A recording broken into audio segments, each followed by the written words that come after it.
I'm Mike Kamate. And I'm Jacob Tender. Welcome back to Bantha Fodder, episode 25. Episode 25. We lose count sometimes, even though we make the podcast. But anyway, cue that music, Jacob.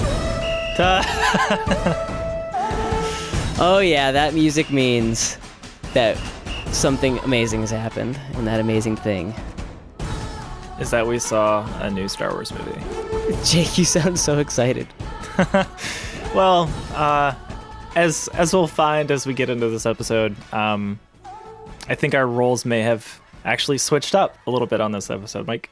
Oh man, it had to. I guess that's the only way it could have gone. You know, like the only thing that could have happened is these roles could have reversed. There's no possible way that we could both leave a theater thinking, "Holy crap, that was awesome." Yeah, well, someday. Maybe we just have to see it together. I don't really know, but yeah, I mean, for those of you who haven't been listening since day one with this podcast, I'm usually the naysayer who hates everything that's happening when it comes to Star Wars, and Jacob is the one who's trying to drag me kicking and screaming into enjoying my life. And in this case, the roles are absolutely reversed.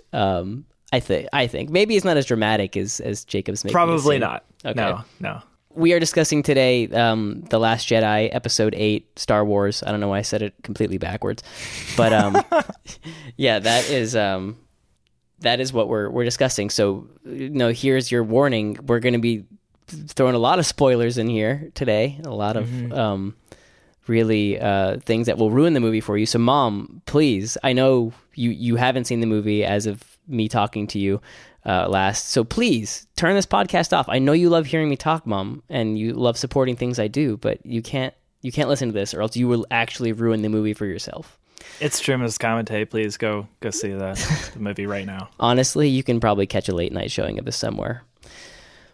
And to anybody else listening, besides my mother, which is probably a few people, go see the movie and don't listen to this podcast until you've seen it, because you'll be mad. All right, you've been warned. So where did you see the movie, Jacob?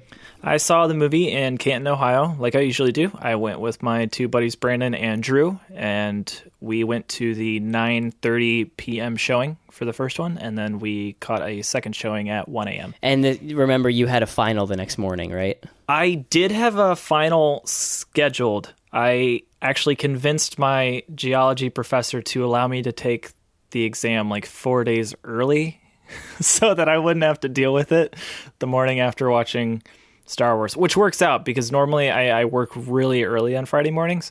And if I would have had to work and if I would have had to take that exam, I would have got home just in time to get in my car and go to work for my 5 a.m. shift.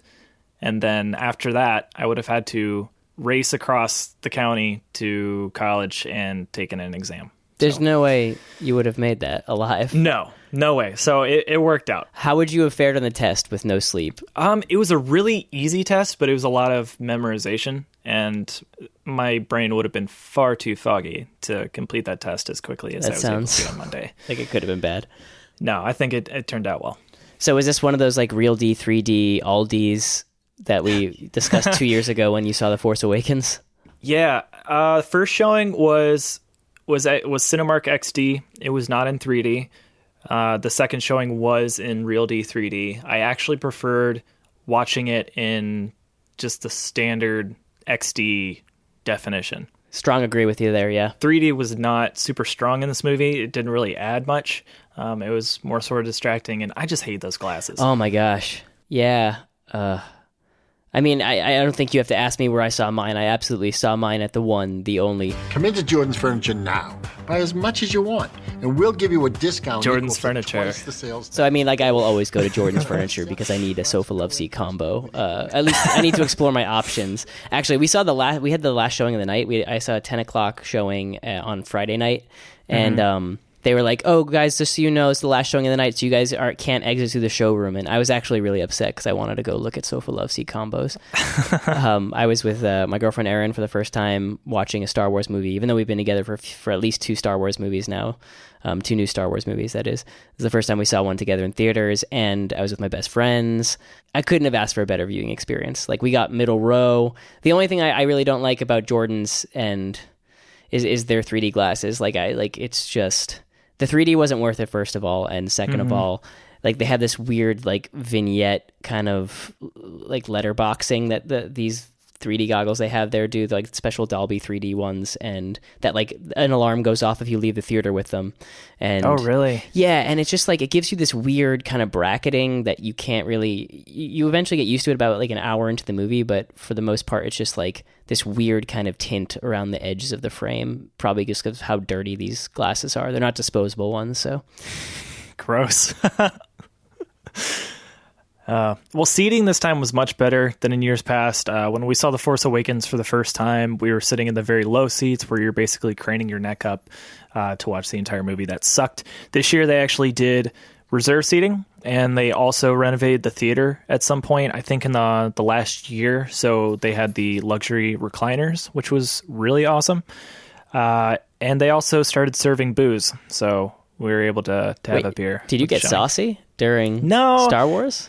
I had a fair amount to drink before the movie.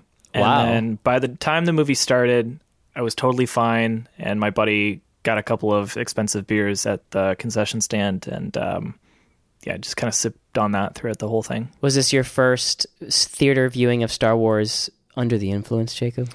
This was my first theater experience with booze in my system, I think. Unless you count just the one with dinner, you know? Dude, maybe that's what did this to you. Maybe that's what changed and hardened your heart of hearts. Well, we'll see. I don't know. I don't think so. I think if anything, it would have just opened my mind up a little bit more. Should we dive into this? I'm ready if you are. Okay. All right. I just want to open up with this. Okay. Go for it. The feeling that I had going into the movie was the same that I've had for every other movie. It's just excitement, you know, looking forward to seeing a Star Wars movie, a new Star Wars movie that I've never seen before. That's exciting. And I don't think that'll ever not be exciting. The only difference with going into this movie this year was sort of pulling back on how much I was taking in about the movie before I actually saw it. I kind of took the Mike Kamate route, and I only watched the first trailer and the first teaser, and that was it. Everything else I completely ignored. I did not see. I did not read. I took in absolutely none of it. So I don't know how much that colored my reception of the movie, but that was something that went into play this year, whereas it did not in years past.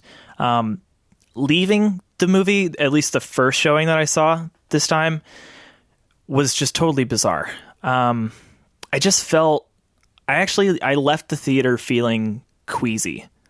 It was so bizarre. I still, having thought about it for a couple of days now, I still don't know how to actually articulate the feeling that I felt, but it was just odd. I just felt off because I didn't leave the theater thinking, holy cow, that was amazing. Does that make sense? Yeah, I mean, I feel like it sounds like you got off a roller coaster and then got right back on again. Like you had no time. I mean, how much time was there in between your viewings? Like minutes, hours? I'd say about 20, 30 minutes maybe. That's not enough time to even like prepare yourself to go seeing it again. I know. Well, that's the thing. I think I think the feeling coming out of it would have been the same if I had just got in the car and left. Right. But it definitely... But it did color the way that I was. I know. Absolutely, I was just like, punish yourself a second time.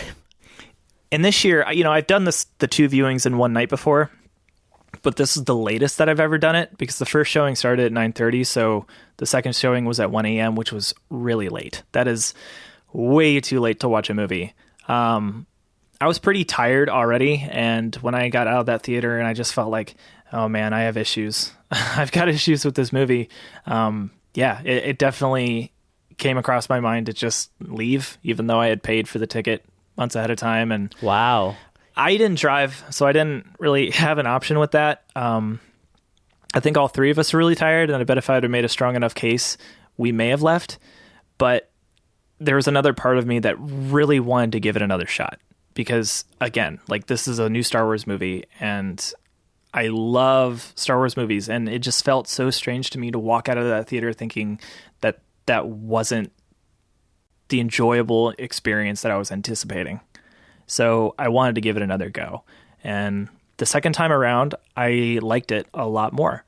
And I still have issues with it, and a lot of them are the same issues that I had the first go around. but it definitely was a much better experience than the first time through. Well, the reaction as we're recording this, it's about what, like, audience reviews is like what, 50-something%, and critic reviews are at like 90-something%, right? Yeah, I saw that on Rotten Tomatoes, but I don't really know how good of a barometer that is. If you look at any of the other, like top movie ranking things, it's not necessarily that accurate. I think that may speak more to the Rotten Tomatoes fan base or user base than anything else. I thought there was a lot of various review outlets that were kind of reflecting those statistics. Well, when I was talking to Dig the other day after the movie, since you hadn't seen it yet, I was kind of talking to Dig about some of this stuff. Dig Modification is our fan editor extraordinaire, guest on our previous episode. We were talking about the movie, and I just happened to see something come through the timeline where somebody had pulled a bunch of ratings. And in comparison to The Force Awakens, that's what they were comparing these numbers to. They weren't that far off. Like on Letterboxd, it was off by 0.1. It was exactly the same on IMDb. On Metacritic, it was off by 5. Rotten Tomato Critics, it was exactly the same. And it was the Rotten Tomatoes audience score that was a lot different, with the 58% to 88% for The Force Awakens. But that's just one metric. And so I don't know what to think about that, because the reaction that I was seeing on Twitter was almost overwhelmingly positive. Any negative reactions were ones that I got privately, which kind of leads into this thing that I've been mulling over for the past couple of days. Does that compare to like what you've been seeing online? I don't know. I don't really I don't really look too far into that stuff. It's weird. I've never really been like a contrary person for the fun of it. I don't necessarily like reviews. I don't really like to write out critiques of things if I don't like them. If it's something that I don't like, I generally just don't talk about it. I like to talk about things that I do like. I just don't think that being a contrarian is super constructive or even really that interesting. So it made me feel odd or queasy to like feel immediately critical of this movie, because I'm normally not, and I don't want to be. And from what I can see online, so few others are. I kind of feel like left out, like I'm in this weird club all by myself where I'm like, did anybody else notice like this really strange thing that happened in this movie and how it didn't really fit, or it didn't vibe with my feelings or my understandings or my love for this saga? And I'm not seeing a lot of that. And so I'm wondering when I'm looking at these, like, how much of this is just hyperbolic acclaim, and how much are these people internally just keeping down the things that they find wrong with this movie? I feel like there's just a lot of denial going on. You think it's denial? Or maybe I'm in denial. I don't know. I think it's strange, because I'm in these private conversations with my friends, they're agreeing with like sentiments that I'm making, and they're offering up their own things that they don't really agree with. But in public, it's like, The Last Jedi was amazing, absolute masterpiece, best Star Wars I've ever seen.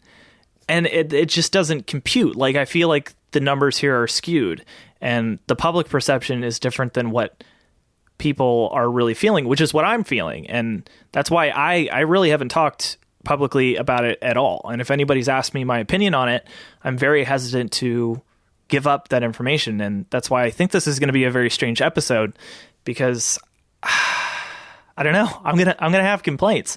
And it's just weird, because anybody who's listened to the show or has talked to me about Star Wars in the past knows that I love this entire saga. And even if it's a movie that's not so hot, for example, the prequels, like, there are obvious flaws with that, but I always seem to find really great things to pull from it. And I think that over time, I'm going to be able to pull some really great stuff from this movie.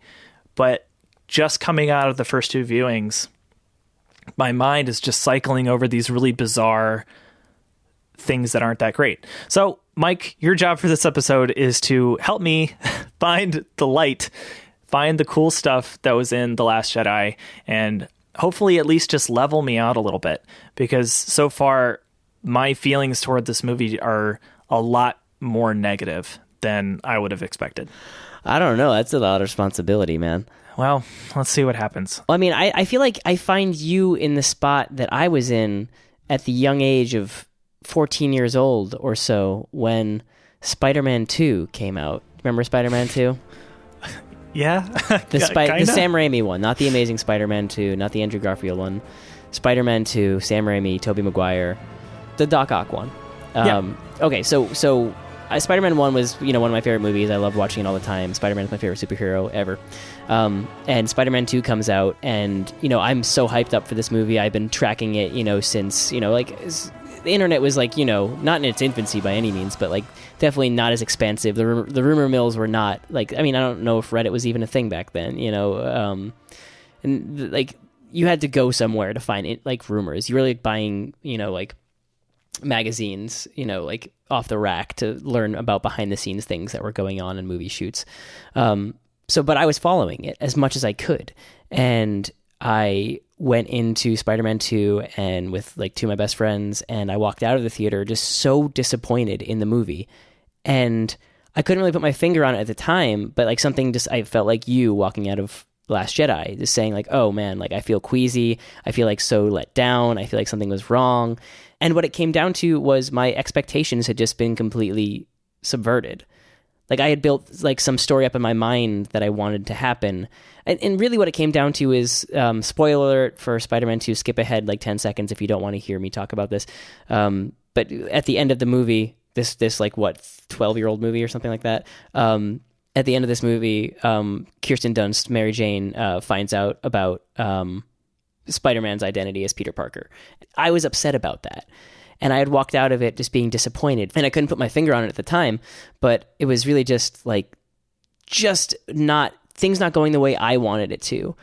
And I didn't want to admit that was what was doing it to me, but as a young teenager, that's what it was. And I almost feel like that's what happened to you, because a lot happened in this movie that was not expected. And to clarify that, when you said it wasn't what you wanted, it's not like you came into the movie with an expectation of exactly what was going to happen, and when that didn't happen, you were upset. It's because of what you saw on the screen going in such a different direction than what you personally agree with in that moment that you came out of it upset. I think it was that I thought Spider-Man his identity needed to remain secret to entertain me. This is a very subconscious feeling that I really kind of only hindsight recognizing. But yeah, I think I held Spider-Man's identity, his secret identity, as something really important to the series. And just the fact that it had gotten demolished, it's oh man, that just kind of this is going to take this whole thing in a direction I didn't want to. And it doesn't matter. And that's the thing now that I'm realizing, is that these things don't matter. I'm able to enjoy movies way more by going into it without expectations. I didn't watch the trailer for this. I watched the teaser. I will always watch teasers because I like being teased in that way. But the trailer I did not watch. So most of the visuals in this movie, and I actually listened back to our old trailer breakdown of Last Jedi just to see where we landed in terms of our predictions and what we looked at. And we can definitely go through that in a little bit. But I just I had no expectations going into this, and I walked out of the theater feeling great. And at the same time, feeling not so pumped for the next movie. Is that a weird juxtaposition, or is a weird contradiction, you think? Well, I don't know. I think we could talk about this towards the end, but I think the ending of this movie left so many possibilities open that it's kind of hard to immediately think about what could happen, because I mean there are really no threads at this point. Well, sort of. I have ideas. We'll get through that. Let's not jump ahead of ourselves. Okay. I think my idea for this episode is to just go through it as chronologically as we can. You'll probably have to guide me in this one and kind of leap off on tangents as they relate to the plot as it unfolds. So I guess, do you want to start at the beginning? Yeah. That work for you? Okay, cool. So the crawl, I mean, going back to our predictions, we were flipping out about how these movies were going to connect, because as, many of the blogs reported 2 years ago, or a year and a half ago when filming started, Last Jedi picks up exactly where Force Awakens leaves off. I don't know how much longer it could have been, probably minutes after, right? It could be hours after, something like that. Yeah, I mean, it was pretty close after. I mean, I would say definitely within hours. I mean, we pick up with Rey, we don't pick up with Rey immediately, which is to our point, how are they going to connect this movie? Answer, we leave that for another couple of minutes while we catch up with everybody else. Yeah. So I assume this is like, seconds after the team returns back from destroying Starkiller Base, and they're all, like Finn has been loaded into the med bay or something like that. And so we start off. So the crawl? Let's get into the crawl. Did you feel like the crawl was important at all to this? Like, did you feel like it taught you anything? Did you feel like it was even like, could you have just started the movie and been aware of what was going on? No, it was completely unimportant. I mean, the entire point of the crawl was essentially to be there and to set up the next scene, just the next scene. Not even to be like exactly. Like, I mean, the point of the crawl was totally stylistic in this film. Mm-hmm. Like, I don't find that offensive. I find it remarkable, but I don't find it offensive to myself. Like I'm glad it was there. That's kind of how I missed it in Rogue One. Like, I'm glad it was there, but to the creators of Rogue One's credit, like that crawl set up nothing. Like it basically just said, like, it could have just said minutes later, watch last movie minutes later. Like, obviously it wouldn't work, but that's all it really was. It's when we think about the crawl in Empire Strikes Back, when we think about the crawl in Return of the Jedi, years have passed, and yeah, they need to tell us what was going on in Hoth, and that the rebels have been cornered on Hoth, and we need that catch-up moment, but we definitely didn't need it in this case, and that is just such a weird idea to me. But it was just it was like a sign on a road you've driven down before. It's like, it's there, and I'm happy it's there. I don't need it, but it's nice that it's there. I think the only other thing it gives you is in the very first paragraph, stanza, however you categorize the first part of a crawl, where it tells you that essentially, even though the Resistance has just had this huge victory and they've just crushed the First Order's big weapon, the First Order is still top dog, and the Resistance is now kind of like on the ropes. So it automatically like flips that scale back around, because I feel like at the end of that first movie of the saga, you feel like, wow, like the First Order really took a hard hit in that first movie, and now the Resistance is on top, and it's not going to be long until the First Order's down. But they want to flip that right back on you in the beginning of that crawl and say, no, like, the Resistance is in bad shape and the First Order is right on their tail. So that's kind of what that sets up. But apart from that, it just basically says, like, there's about to be a space battle. They just escaped this planet. And that's kind of that. Yeah, and then we have that pan down to the planet, so we get our traditional, like, pan down over the starfield onto some kind of planet or battle or whatever, and then it just zooms in really quickly. Like, it was not a very long, drawn-out scene. It was certainly took place in outer space, but then it just a zoom in, like, almost as if, like, I feel like, it's almost like symbolic of the whole film, where it's just like, okay, yeah, here's this, Star Wars, this giant big thing. We're going to get really tiny in this. And it just zoomed in really quickly on the action down on the planet of whatever that planet was. Well, it set the pace for the movie right off the bat, because I feel like the overall pace of this movie was very quick. Everything happened very fast.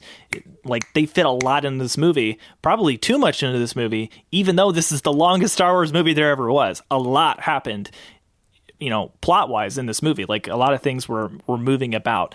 So I feel like it kind of did set that tone right away, but I think that's where I started to get, like, knocked off balance a little bit and felt like, wow, okay, this is different. Funny how at the same time, I feel like there's no Star Wars movie that is as marked as, like, in terms of real time, or like what time, how long of a time this is spanning. Like, I think we've debated before how long Luke is on Dagobah for, and we have no idea.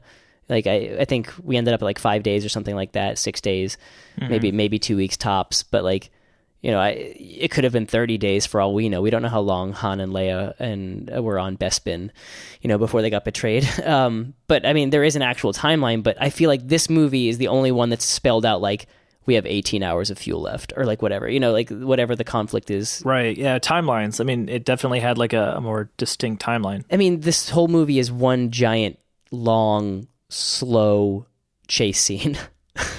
That's really what it is. You're not wrong. Chase scene followed by like a showdown. It's almost Western in that respect. It's like people are on the run, and then you have like a little showdown in the desert at the end of it, almost like a duel going on. Well, I guess literally a duel. If you look back at other Star Wars movies, there's usually like sections of the film, different points in the movie where this is the goal for this section of the film. This is the section of the film where they do this, and then they finish off by doing this.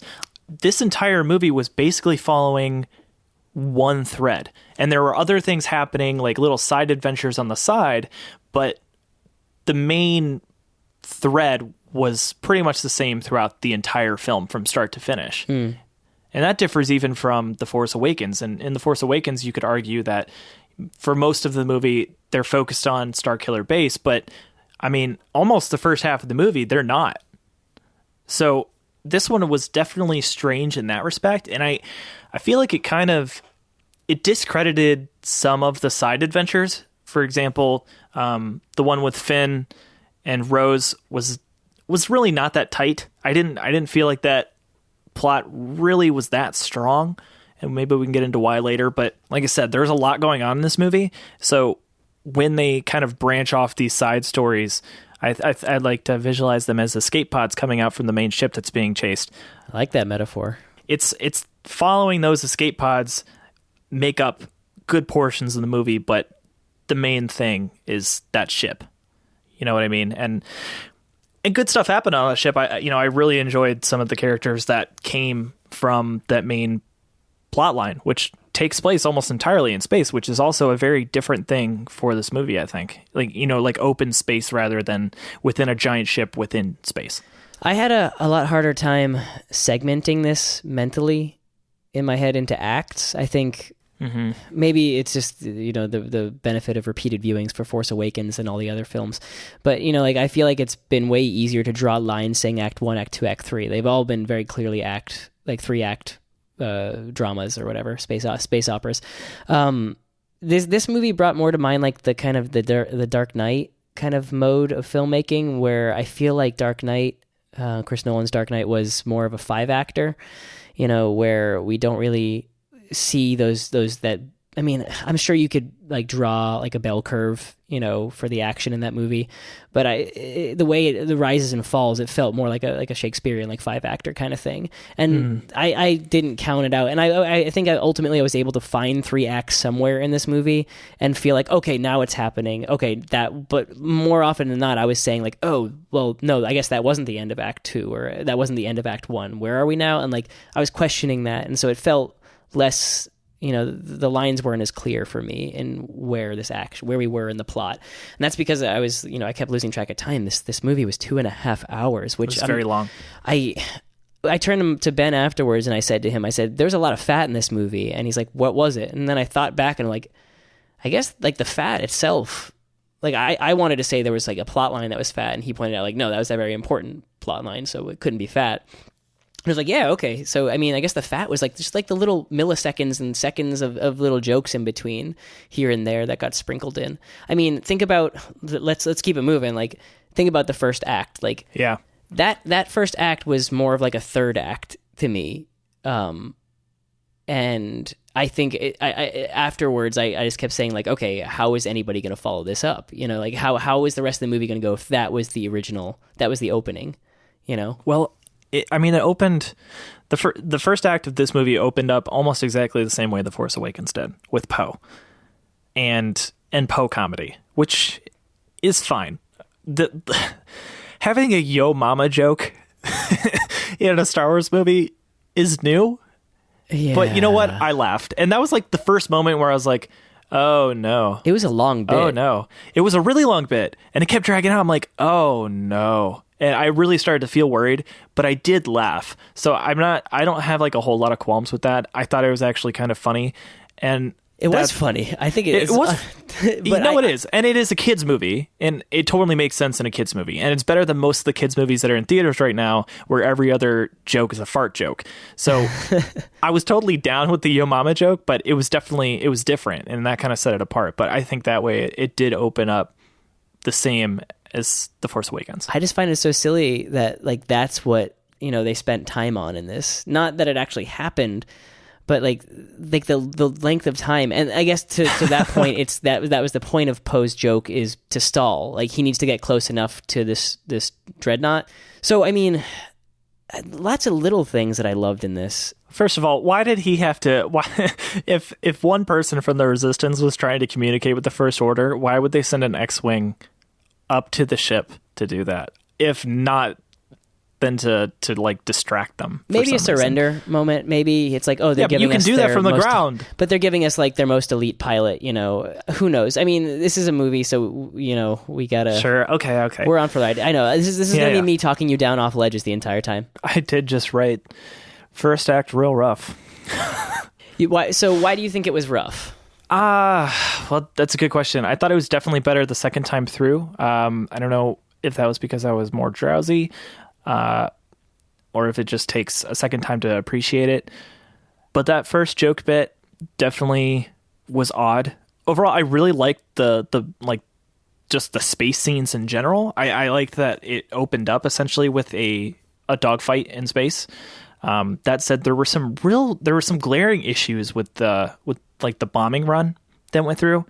We can debate the physics of Star Wars all day for why ships fall down in space, whatever that is.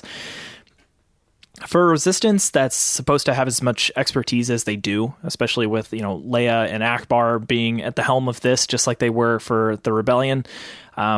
Why all of the bombers would line up in a row really bothered me. Like there was no staggering in any direction. Like we have X, Y, and Z axes here, and they were all immediately next to each other, all on one axis, which meant that it only meant that taking out one of them would take out the entire line, which I thought was sort of silly, but also a little bit forgivable. This is the science of Star Wars after all. We're going to learn a little bit more about that attack plan, I think, in other Star Wars media. I won't say anything else because I don't want to ruin anything. But I think we'll learn a little bit more about dreadnought weaknesses and how to destroy one. What were those bombers called? Did they get names? Do you have the visual guide or anything like that? I don't have those yet. I think they're actually showing up tomorrow. I would love to know what those bombers are. I mean, I wanted to call them I-wings, but or something like that. Like they look like a mishmash. They look like almost like a B-wing in attack mode, but they look like pigs. I mean, not actually pigs, but like they like people call the Y-wings pigs. When they were flown in like Rogue Squadron in the books and whatever. But because of just how slow and just devastating they can be with their payloads, and these things were like elephants, just moving, and they look like just sitting ducks. They're just full of explosives, so like no doubt it's going to be a disaster if one of these things gets tanked. Well, I could forgive all that. I can even forgive the fact that the gal that was laying on the gangplank was literally just inches above space and not dead from lack of oxygen. Well, that's like the same thing as a hangar, on the... No. It's not, because in a hangar, you have those shields that actually keep the oxygen inside, and ships are allowed to pass through. This one did not have the shield. It was just literally into open space. Because there wasn't a faint blue guard. You don't see there is that on in the literally Death Star. Everything else. Show that to me in the Death Star. I can't see that in Empire or Return of the Jedi when the Empire ship is landing. There's no visible... This is not a hill I want to stand on. Like I'm saying, this is science of Star Wars. I can forgive all those things, but okay. Punch It was said twice in the first 10 minutes. Is this you saying it's bad? Yes, that's bad. That's so bad. Twice in the first 10 minutes. Come on. Like I immediately just thought like, oh my God, this is the problem that you get when you give a director the writing credit as well. Okay. I hear where you're going with this one. And I don't disagree with you that Rian Johnson, we'll talk about that in a second, but that being said, like about your qualms with dialogue now, not only was I trying to mentally break down barriers for like Act 1, Act 2, Act 3, etc. What I was also trying to do was mark ends and finishes to where Dig is going to end up cutting parts of this movie out. That was the first point while watching The Last Jedi that I thought, I'm going to be helping Dig with this one. Maybe I shouldn't even say anything to Dig at all. Dig, you're hearing this now, but like that, I feel like you're going to cut that opening dialogue. Like I was marking beginning and ends of sentences between Hux and Poe being like, Like where is Dig gonna cut this to make Where's sure the this natural happens? edit? Yeah. Yeah, and like how is he gonna? And then, it's just I don't know. Well, we started sharing some notes, but there's a lot of that in this movie. Punch It was like was one of them. That one I definitely like. I was like, okay, it was like 2 or 3 times in the first 10 minutes, and the second time through I counted it, and it was 2. But Rebel Scum, like I didn't even know how to count how many times the phrase Rebel Scum was used in this movie. Rian Johnson, I definitely had, my doubts about it. And my personal feeling is that he delivered, of course. But, based on the 2 that I have seen recently, which were Brick and Looper.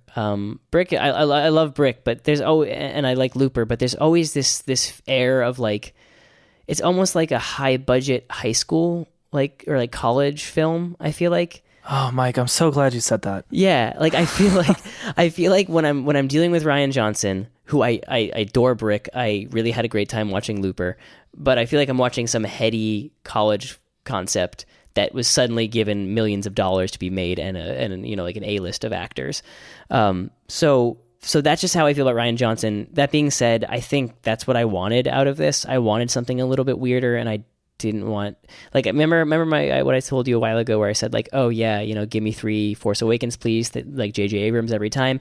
It turns out I didn't know what I wanted, and this was actually better. And now that we're going back to J.J. for episode 9, I'm kind of like, ooh, maybe somebody else, as long as it's not Colin Trevorrow, I think I'll be happy. But anyway, okay, so back to our dissection here. Well, my third note, in just the quick notes that I was able to just kind of type out at the end of the movie, the first time and the second time.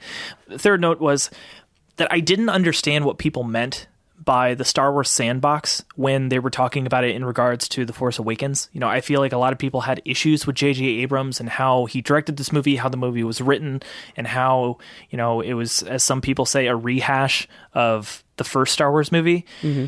But I started to feel that way when I was watching the first act of The Last Jedi. I felt like this was a sandbox, and that it was almost like a fan fiction that was given all of the resources of a full Star Wars movie.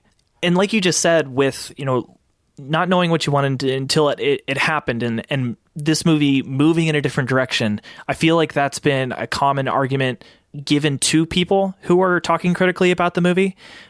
But I don't feel like that's the issue that I'm having. I'm totally fine with things moving in a different direction, and I'm coming to terms with some of the things that are happening in this movie that are different, because it is good. It needs to grow. Otherwise, it's going to be the same thing over and over again. And I think that this movie did depart from the series in a lot of ways, but in a lot of ways, like where The Force Awakens may have been sort of a rehash of A New Hope, this movie felt to me like Empire and Jedi mixed into one.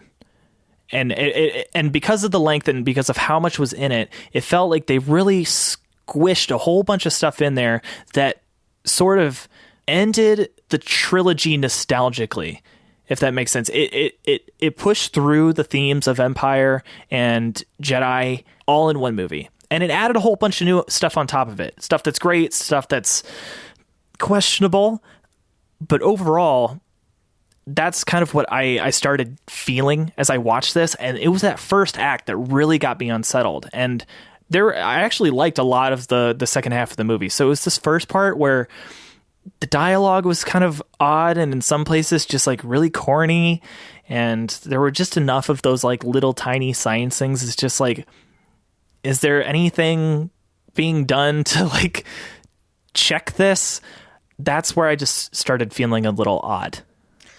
Yeah, I think Rian Johnson's successes before this definitely gave him the free rein, and I think whatever he pitched to Kathleen Kennedy and the rest of the story team, I think he probably had a really coherent idea of what he wanted to do with it, and I think that's why he got to do what he wanted to do with it. And I don't know, man, I don't see what you're seeing with these. I mean, sure, there's some darkness to it, there's some victories and some losses. But, and like, aside from like Crate, the final planet we see, the homage to Hoth, I feel like we're kind of getting there. I don't see a lot of visual likenesses in it. You know, I mean, we have... Oh, visually, no. This movie is probably the most visually fantastic movie of all Star Wars movies. It's beautiful. I'm glad you can appreciate gorgeously that. Gorgeously shot. Yeah. Holy cow. Okay, that's good. That's a relief. Without skipping too much ahead, I feel like we'll forget to jump back to this, but I just had to say the most beautiful scenes for me were the Luke and Kylo face off on Crate. That sunset was just stunning in the background. Yeah. I thought that the Snoke ship getting blasted through was just, oh gosh. I loved so much about that. That shot was so cool. We'll get to it. All right. But before we go, we're going to forget this. The throne room scene was the most beautiful indoor Star Wars set I have ever seen.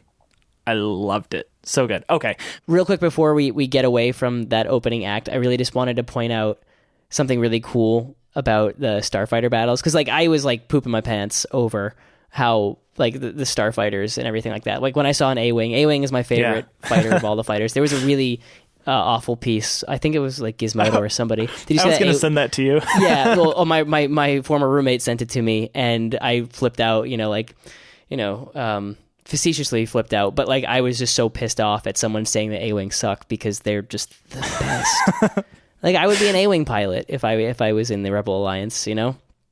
But anyway, so there's an A-Wing, and I was loving that. And we had post Starfighter, and there was this one element that I feel like only Rian Johnson would have thought of when it came to the Starfighter aspect of it. Was remember when when BB-8 finally gets everything working again, and Poe takes out the last surface cannon, that hard like kind of U-turn thing he pulls. Oh yes. That was an awesome little move, though. That was cool. And it wasn't just the inertia. He used that smoke to block him as he went around them. So then he came back through it and surprised the hell out of him. That was the coolest part. And then took them down in one shot, which is, also really neat. That's partially why I want to see it again so soon, which is atypical for me. But like I love the S-foils going in and out of attack position so frequently. Like it just every second I felt like Poe was bringing in and out again just to duck through like some vents or whatever. To see it that early in the movie, like I usually feel like I have to wait till Act 3. Or late in Act 2 to see a good starfighter battle, and this was it. And yeah, that was a strong first Mike Kamate. Yeah, I know. I feel like it was just for me. And then, so after that, I was like, what are they gonna do to wow me for the rest of this? How are they gonna end this if that's how they do it? Like destroying that dreadnought? Like how is that gonna happen? So then we move back to Act. This isn't Act 2, right? Would you can still not really? Act I mean, because that like, was only the first. That was really only like the first 10 minutes, really. Like they start the chase, like yeah, but we're not jumping back and forth between settings now. That entire thing took place in one spot. It's I don't know. This is part of the why separating things was so weird for me, because like there were chunks of this movie where dancing between locales and characters, which is typical for Star Wars. But then this big first chunk was was here. And then it was there. Well, yeah, it's the main thread. So, and it all takes place in space, and there's big ships all over, and it's kind of hard to remember what took place where. So let's try not to worry about that too much, and let's just kind of roll through and think of the stuff that comes to mind. If it pertains to the ship, and we say it out of order, I think that can be forgiven. So we are now on Occ 2? Correct, Occ 2 with Luke and Rey. Picking up right where we left off. And this is where I think Dig is going to insert the end of Force Awakens into this, probably like following however he figures out, the end of the Dreadnought battle. He's going to work in this, unless he chooses to do a different opening. That would be Dig. That would be visionary if you did that. If you were somehow able to pan down from the credits onto Occ 2, that would be a challenge. But yeah, so we come back to, I guess, Luke and Rey kind of just standing there right where we left them. And I feel like you probably threw a fit when Luke throws the lightsaber over his shoulder. Okay. If you've been listening to the show for a while, or you follow my blog, you probably read my piece or heard my verbal explanation of my piece about the lightsaber handoff at the end of The Force Awakens, and why I felt that was important for a whole lot of reasons. And that is not why I'm mad at this scene. I legitimately have a huge issue with this scene because of that that just flippant throwaway of the lightsaber, because it's not what should happen in the movie, in the context of the movie.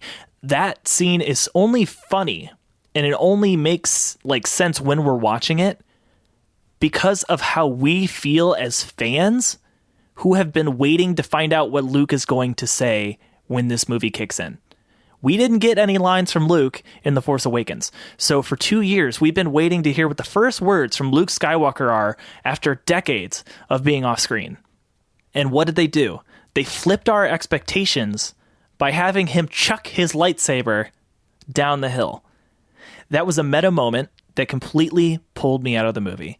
Any of the hesitations that I had going forward, I was totally like, they were out of my mind for a full minute as soon as that shot came on screen with Rey and Luke back on the hill. When he threw that lightsaber, it took me out of the movie completely. And I don't know what you felt about it, but it actually made me mad. I actually got upset because it wasn't just a funny movie moment. It wasn't something that Luke would do. It was something that Mark Hamill was doing as Luke in this Rian Johnson fan film. First of all, disagree strongly with what you're saying. Second of all, I threw a friggin' party when he threw that lightsaber. I was like, honestly, I was ready to crack one open and just throw down, because that was. Why though? I loved it, dude. How can you say that's meta? I mean, okay, it is meta. Why is it funny? Why did you think it was great? Because I was happy that it meant nothing to him. I was happy that, like, I mean, you can call it meta, and it doesn't. They're not mutually exclusive to be meta and also serve the character. I don't understand why you're saying like this moment is only meta. And like, yeah, sure, it can be a screenwriter having a little bit of fun, but also it makes complete sense for the character. Does it? Because for the next, like, I don't know, the next 5 to 10 minutes of Luke on screen, he's just a gruff old man. Because that's what he is. Like, did you not watch the rest of their time on Octu? Like, that's what's going on, is that Luke is disconnected from the Force. Rey even says it out loud. I didn't even see you there. You're totally disconnected, she says, something like that, you know? Like, this is who Luke is now. He's just, like, milking that thing with weird boobs and just chugging milk. That was that milk blue or green? I don't know. I'm colorblind. But it was like that was I felt like I was watching a Tim and Eric scene. Like, I just started. I think I yelled, "Oh my God!" in the theater as that was happening, because I was just like, I felt like I was watching something out of Tim and Eric at that point. I wish that was my reaction. My heart sunk. You're just sad because your hero isn't a hero anymore, and that's my. Luke was never my hero. What? I was a Han Solo guy. Okay, I mean, he died though, so you can't really. Yeah, I know. That wasn't great. You gotta give that one up.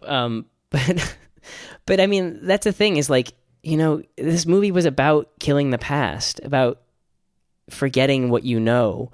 Like, that was the theme of this movie, and I loved having everything I knew about Luke shattered, and I walked away from this movie just like sort of being disappointed that I didn't get to see Luke be a complete badass. You know, like the final showdown with Ren and the First Order army, like, cool, but like he wasn't actually like doing like I'm thinking of like Vader Down, the comic series, the Star Wars comic series, where he just like annihilates an entire army when he's like stranded on a planet. It's really great. Just read that arc if you have a chance. But like, I was waiting for Luke to do something like that in the final scene, when we'll get to that. But I walked out of the movie wishing I had more from Luke, or I'd gotten to see him be a badass. But at the same time, it just completely not rewrote, but recolored who Luke was, and it made so much sense now. The Luke in the original trilogy makes sense to me now because of how he was in this movie.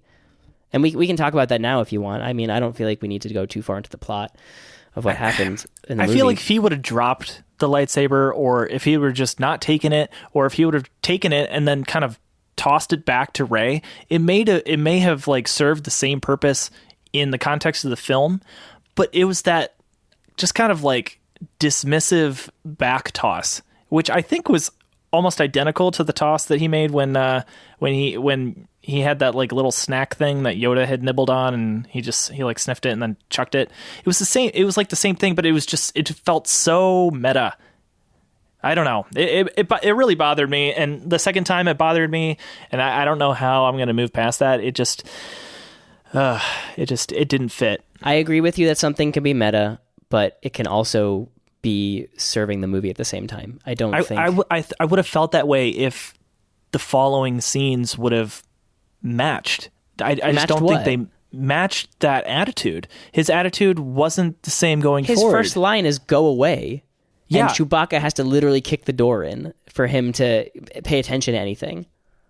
Yeah, it's go away, but like... Which is what tossing a lightsaber over your shoulder is. No, it's not. If he wanted her to go away and didn't want her to be there at all, he would have just ignored her or told her to leave when she came forward with the lightsaber. He only took the lightsaber in this movie so that he could toss it over his shoulder, which is ridiculous. I think he was just in shock that someone found him. We're getting into the territory of like assuming to know what a character is thinking, and unless the character says what they're thinking and they're a trustworthy character, I can't pretend to know those things. So, but I will go as far as saying that I think Luke is shocked that someone managed to find him, and he is so also simultaneously disgusted. That's all I can say. And if you think that like him handing the lightsaber back to Rey and then walking away would have been more acceptable, I don't see the difference. I see, maybe a little less slapsticky, which again, I don't care about. Complain about that with what you will. I don't care if it's slapsticky. But like, I mean, how else would he have gotten that adorable scene with the porgs, trying to ignite the lightsaber, Jacob? How? Mm-hmm. Mm-hmm. The porgs. Oh, can we just take like 2 seconds on porgs? I don't want to spend a lot of time on them. I mean, yeah, weren't they just the way to cover up the puffins on the island? Copy paste. What do you mean?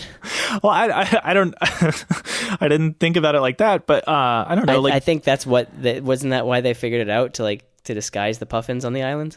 Oh, I don't know. That's funny if that's true. Maybe I didn't read or consider that. But I think it just popped up in my group chat somewhere. Well, porgs are fine. I don't have a huge issue with porgs. I think that they could have got away with the same level of cute and funness from the porgs with about half of the time that they actually got on screen. But that's really all I have to say about the goddamn porgs. I guess that would probably be the fat that I was talking about in my head, but not able to articulate after the movie. Cut out all the porgs for sure. And I wouldn't care. But I mean, I didn't hate them there. They didn't distract me. It gave Chewbacca like a nice little mini arc because they really, aside from like pulling the trigger and flying the thing a couple times, the Millennium Falcon, he really didn't have much to do, I don't think. Okay. Where else? Guide me. Let's stay on Luke, whatever the plot, but let's talk about what you think about Luke. Overall, I really liked Luke's character. The lightsaber handoff was really the only thing I didn't like. I thought mostly his character made sense. I thought that Mark Hamill crushed it, really. Mark Hamill's a great actor, and he's come a long way since the last time he played Luke on screen.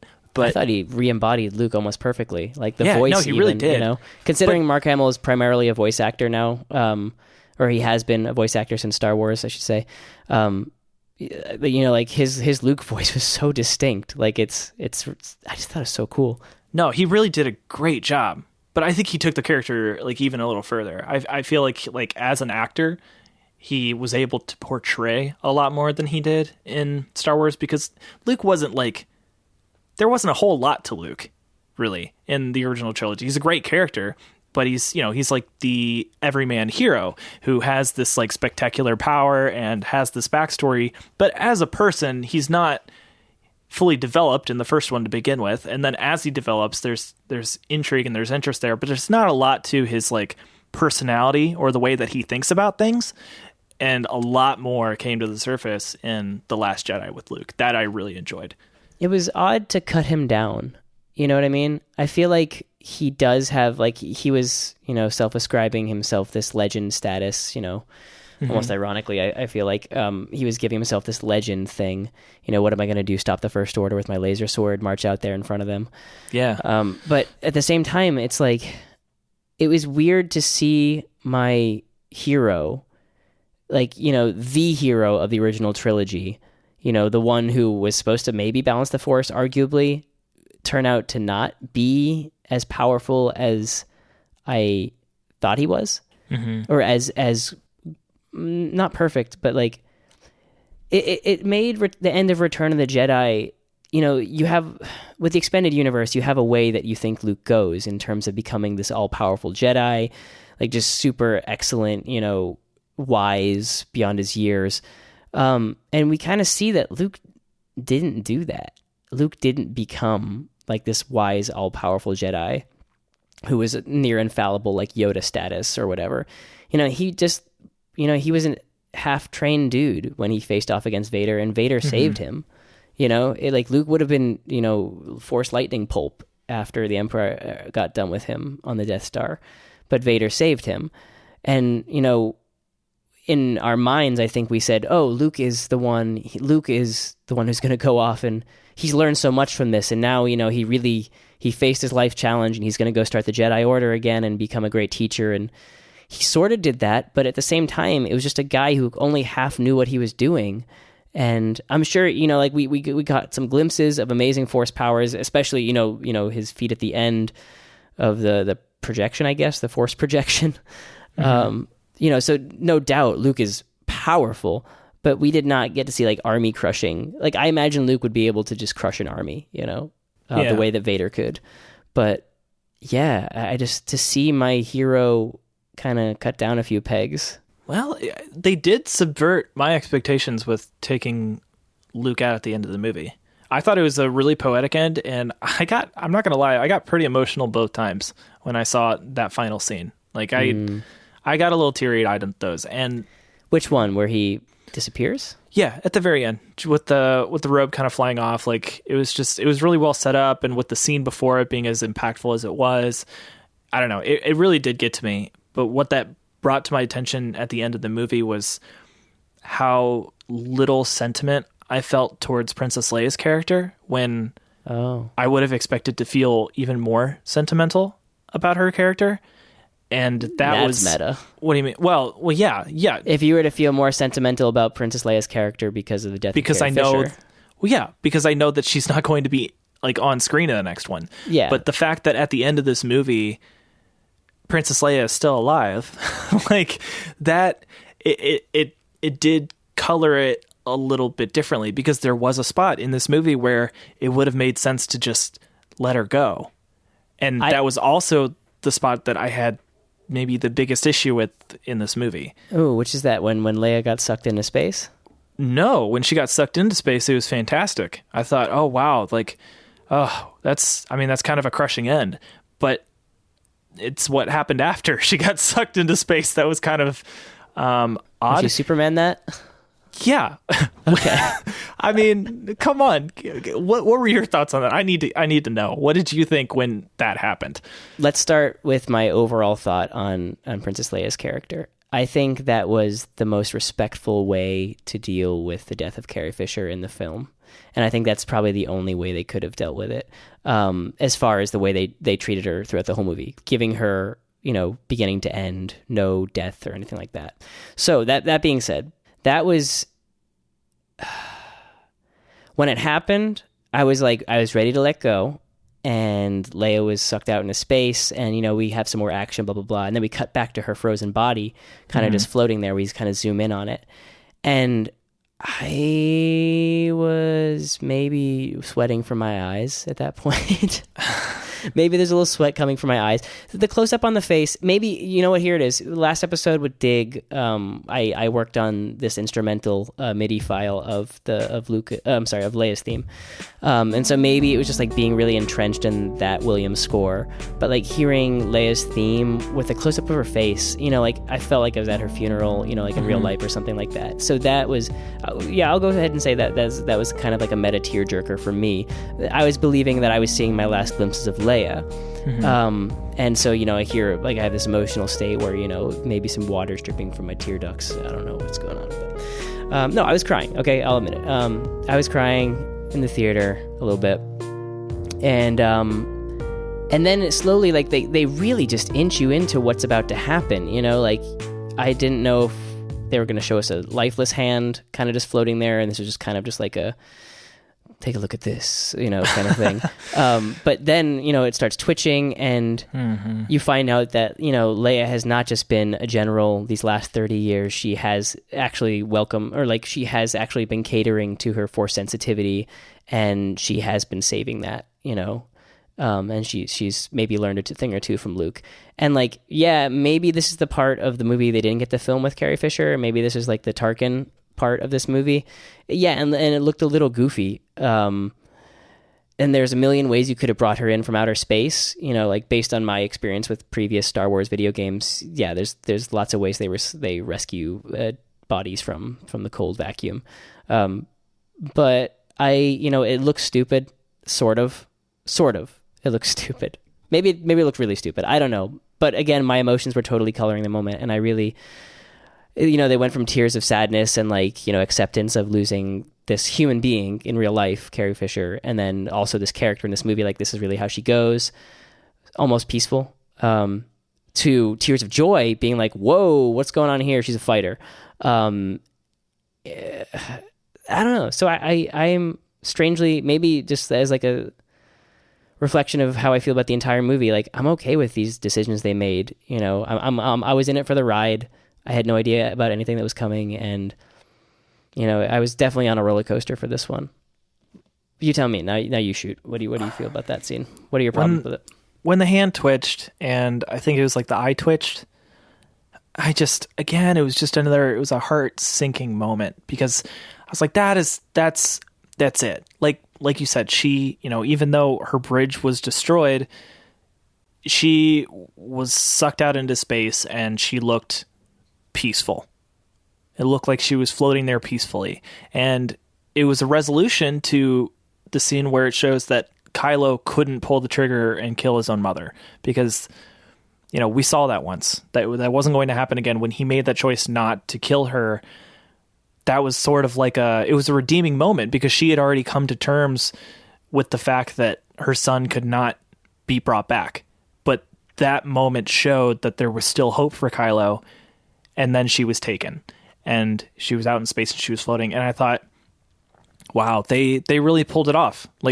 My thought in that moment was, this was going to be a really hard thing for Rian Johnson to have to convey on screen for a character that was really coming back in a big way, but then cut short because the actress died. And, she's an actress that we all love and we all care about, and it's a character that we care about, but I felt that he had found a way to do it. So then when the hand moves and the face moves, and then I have no problem with Leia using the Force. I think that's awesome. I think if that happened in any other context, I would have been really stoked, but it was such a corny movie moment, where her body is just suddenly floating through space towards the ship, that she's pulling herself back towards the ship in space. I just thought that was corny. And I thought, I know of no precedent where a Force user is able to survive the vacuums of space without some sort of assistance. That's never explained. I don't know how, sure, you can explain it, and now the precedent has been set, but I don't like it. The Jedi are powerful, but they're not, invincible. They still need oxygen. Well, I mean, so does a human body, but I feel like I read some scientific article, maybe I can Google it and send it to you for the show notes, but about, how long you would actually last in outer space. I mean... there have been other movies, even within recent memory, that have done something like that, but... I think of, Mission to Mars with, what's his name? Shawshank Redemption, dude. Morgan Freeman. No, other Shawshank Redemption, dude. With Tim Robbins, when his character takes off his helmet in that movie, he, freezes and dies instantly, and I think that's... Not that I want to test it, but I feel like I read something where they said that that's not how it actually happens, and you would have some time to do something. And, I don't want to... there's no way you can say... I mean, we were introduced to two pretty remarkable new Force powers that I hadn't really seen demonstrated elsewhere in this movie. And so I'm not going to be one to say we keep they keep changing the rules, and I'm okay with that, because, forget the past, man. Forget the past. Forget what you know. The theme, man. Don't forget the theme. Yeah, I know. Like, look, again, I don't like feeling this way. I don't like being the one to yuck somebody's yum, because obviously there are a lot of people who enjoy it. I'm sure a lot of people really love that scene in particular. Me. I didn't. And a popular argument that I'm seeing across the board when somebody says that they don't like something is the filmmakers don't owe you anything. And you know what? That's true. Agreed. I completely agree with that. At the same time, though, I don't owe the filmmaker anything either. And if it's something that I don't like, that's okay. Like, what I'm just trying to say is, like, I think it's okay to, like, be a Star Wars fan and not like something in Star Wars. Yeah. But that was one of those moments where it's just like, oh God, I'm having a much different experience than everybody else is. That's fine. I'm not yucking your yum either. I'm not yumming your yuck or yucking your yuck. I don't really know what I'm saying, but I'm not doing that. I'm saying just like, I was on board for that ride. You were not, and that's fine. But like, I just think that it was a nice way to play with the audience from a filmmaking perspective, because again, yeah, sure, it's a little meta, being like, knowing that this character has to die at some point soon because there's no way they're going to Tarkin her in episode 9. That would just be so disrespectful, even though they did it for Rogue One. Sort of, but she was still alive for that decision, so it's not like a big deal, right? It was a good way, I think it was a good technique to mess with your audience's expectations. I would say that's more meta than Luke's lightsaber toss. But I was also happy. Like I said, I just think it's the most respectful way to deal with the death of an actor in a movie. I get where you're coming from with that. I mean, allowing her to like have off screen. It's good that she's going to die off screen. And we can talk about that as we're wrapping up. I can agree with that. It's just that scene and the execution of it and like how like out of left field it was that bothered me. And you said something when you first saw the movie, and I kind of gave you just my general like take on the movie. I think you called me a traditionalist. Is that right? Yes. Yeah, that's the word. And I think that's probably right. I hope that doesn't like limit me though. Like I like to think that I'm open to new things in the saga, but I don't know. Maybe I'm not as open as I thought I was, and maybe that's my big takeaway with this movie. I think I'll probably enjoy it more with repeated viewings, but yeah. Okay, so anyway, moving on. As far as like the Luke and Rey relationship goes, do you have any kind of overall thoughts on those scenes? Yeah, I just read this article today about Rian Johnson's deleted scenes for the movie, and how, there's this like big chunk of Octu training footage that got left out of the movie. Yeah. And I'm like, that's what I wanted. Like, jumping back to our reaction to the teaser, there's that shot of Rey running with a lightsaber. Where was that? Did I miss that? Yeah, you're right. No, I don't think that was. Not with it on. That was definitely not in there. Yeah, my call, which is not very wise or surprising call to make when you're reviewing a teaser 6 to 8 months before a movie comes out, I think it's 6 months, to be like, oh, maybe some of the scenes from this trailer won't make it into the movie. That's not a revolutionary thought, but it's something I definitely pointed out and was like, okay, we have no idea what's actually going to make the cut in this movie. Similar to how I was like listening to the audio, the dialogue in that teaser where it says, I only know one thing, it's time for the Jedi to end. And I was like, the reverb sounds different between those two lines. So I feel like that's piecemeal. And turns out, as I was totally correct, like that was not the context that it's time for the Jedi to end. I mean, similar sentiment, but like, it was not as momentous or dramatic of a moment. It was just like Luke was walking out to go get some milk. Oh my God, didn't I say that in the thing? Luke was going out to grab some milk and he was just like heading out the door. I don't recall, but possibly. No, I just listened to the episode last night. Sorry, I just flipped out because I think I literally said Luke is going out to get some milk. For the Jedi. Just standing in the doorway before he goes out to grab some milk. Yeah. And then it finishes. To end. Luke will have lines. This is the name of the episode, but I think I said something about Luke going out for some milk, and he's got to get it. So yeah, Luke went and got some milk in that scene. Like I think it was right after or before. But man, God, I rule. Sometimes I just rule. Jake. You ever just rule sometimes? You're pretty great. Anyway, so yeah, I mean, Luke and Rey's relationship. Yeah, this is where I started seeing Luke was kind of being just like just like a coward almost. Yeah. You know? And that's where I... Well, it's just fear. I mean, he admits to he was, that much. Yeah, he was a coward. And like, yeah, it totally makes sense that the dude that almost succumbed to the dark side also almost killed his star apprentice because he was scared of the dark side. You know, like fear leads to anger leads to whatever, suffering, blah, blah, blah. Yeah, so that to me made total sense, like what Luke became. It's not what I wanted him to become, nor what many fans, including yourself, I feel like, that he did become, and that's why we were kind of disappointed. But one of the reasons why we're disappointed. But yeah, I think that... yeah, that's it. It was hard to watch Luke in such a pathetic state. I mean, maybe he wasn't pathetic. He seemed pretty sure of himself and like happy with his life. Obviously not happy with some of the things that he did. Mm-hmm. Yeah, I don't know. He was just a simpleton, you know, on that planet, and he felt like he deserved it. Well, there's almost like an imposter syndrome thing kind of going on there, and that kind of continued. Just the general feeling I've always had for Luke is that, like, you know, he is a Jedi. He's really the only Jedi that we know for decades. But then he's always kind of like, it never felt like he was fully confident in his powers or his place in the world as a Jedi. And I think that continues here. You know, it sounds like there was a time when he felt he could do some good as a Jedi and train like a new order. But that fell through, and you know, I can totally relate to like the conflict in what he's going through there, and I can see why he would want to get away from all of that. So I really enjoyed. I've said this before. I really enjoyed Luke's character, and I liked his interactions with Rey. I thought they were natural. I mean, I could totally see why he would be fearful. It seems that there are some Force capable children out there that are more powerful than he is used to dealing with.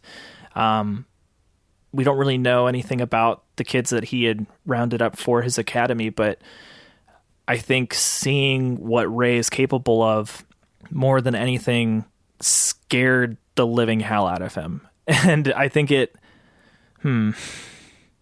I can see how it motivated his character for the rest of the film, and how eventually, after giving it some thought and then talking with Yoda, he knew that it was important that he do something. Maybe he can't go in and like set everything right with his lightsaber, but he can do something to spark doubt in somebody else, namely Kylo.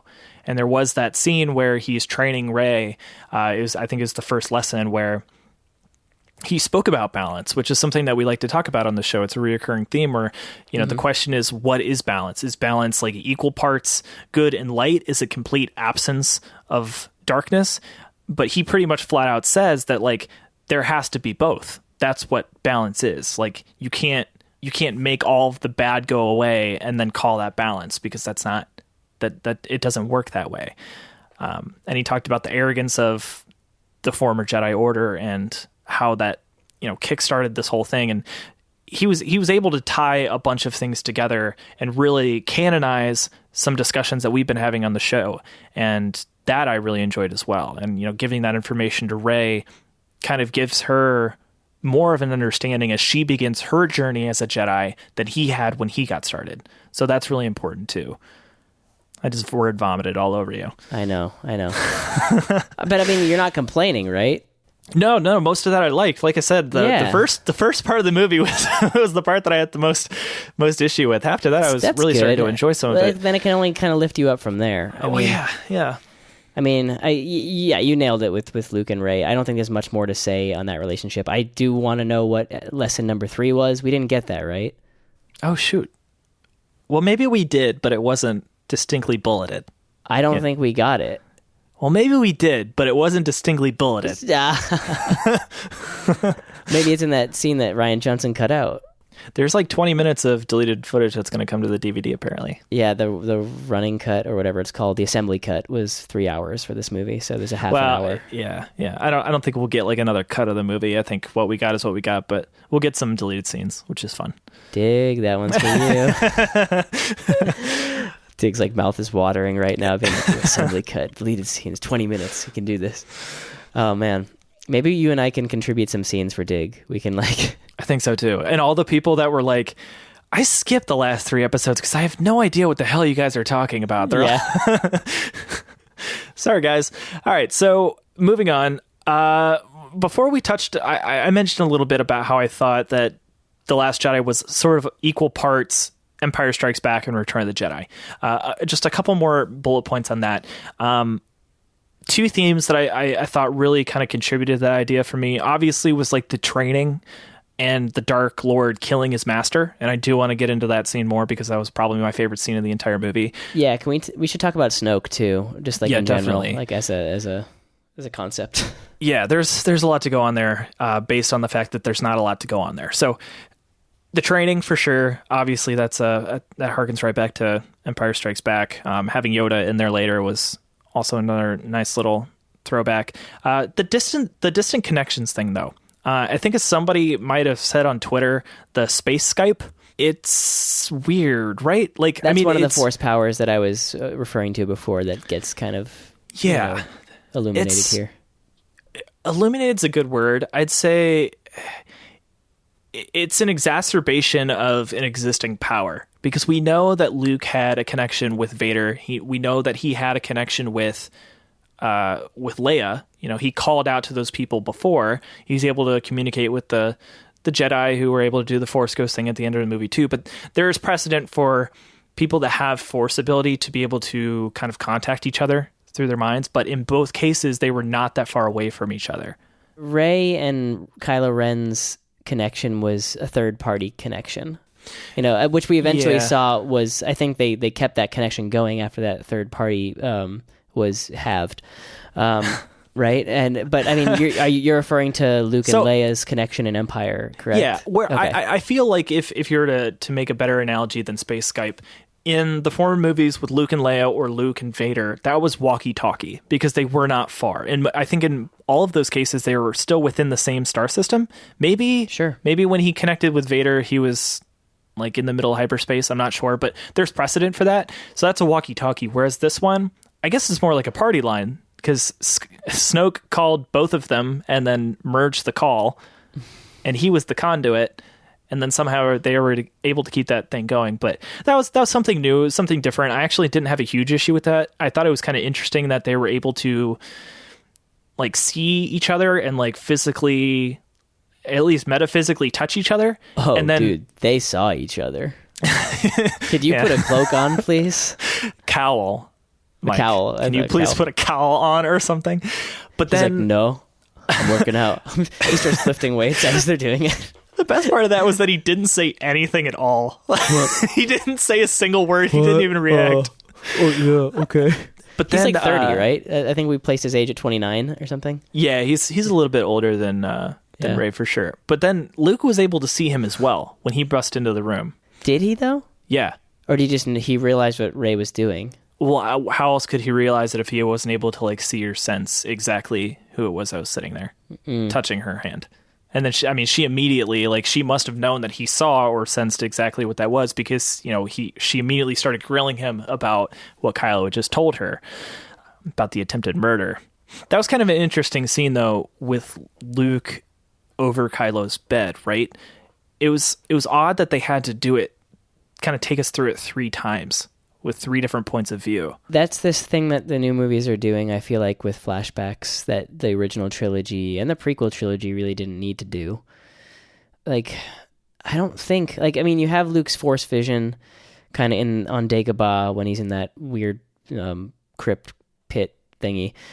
So, yeah, like, there's some weird, like, mental state asides that happen. But there's not a whole lot of, like, flashbacks in Star Wars until The Force Awakens. Yeah, like it definitely stylistically it's a new direction and I'm okay with it, but yeah, it was weird that they showed it 3 times. It's Rian Johnson, dude. It's Rian Johnson.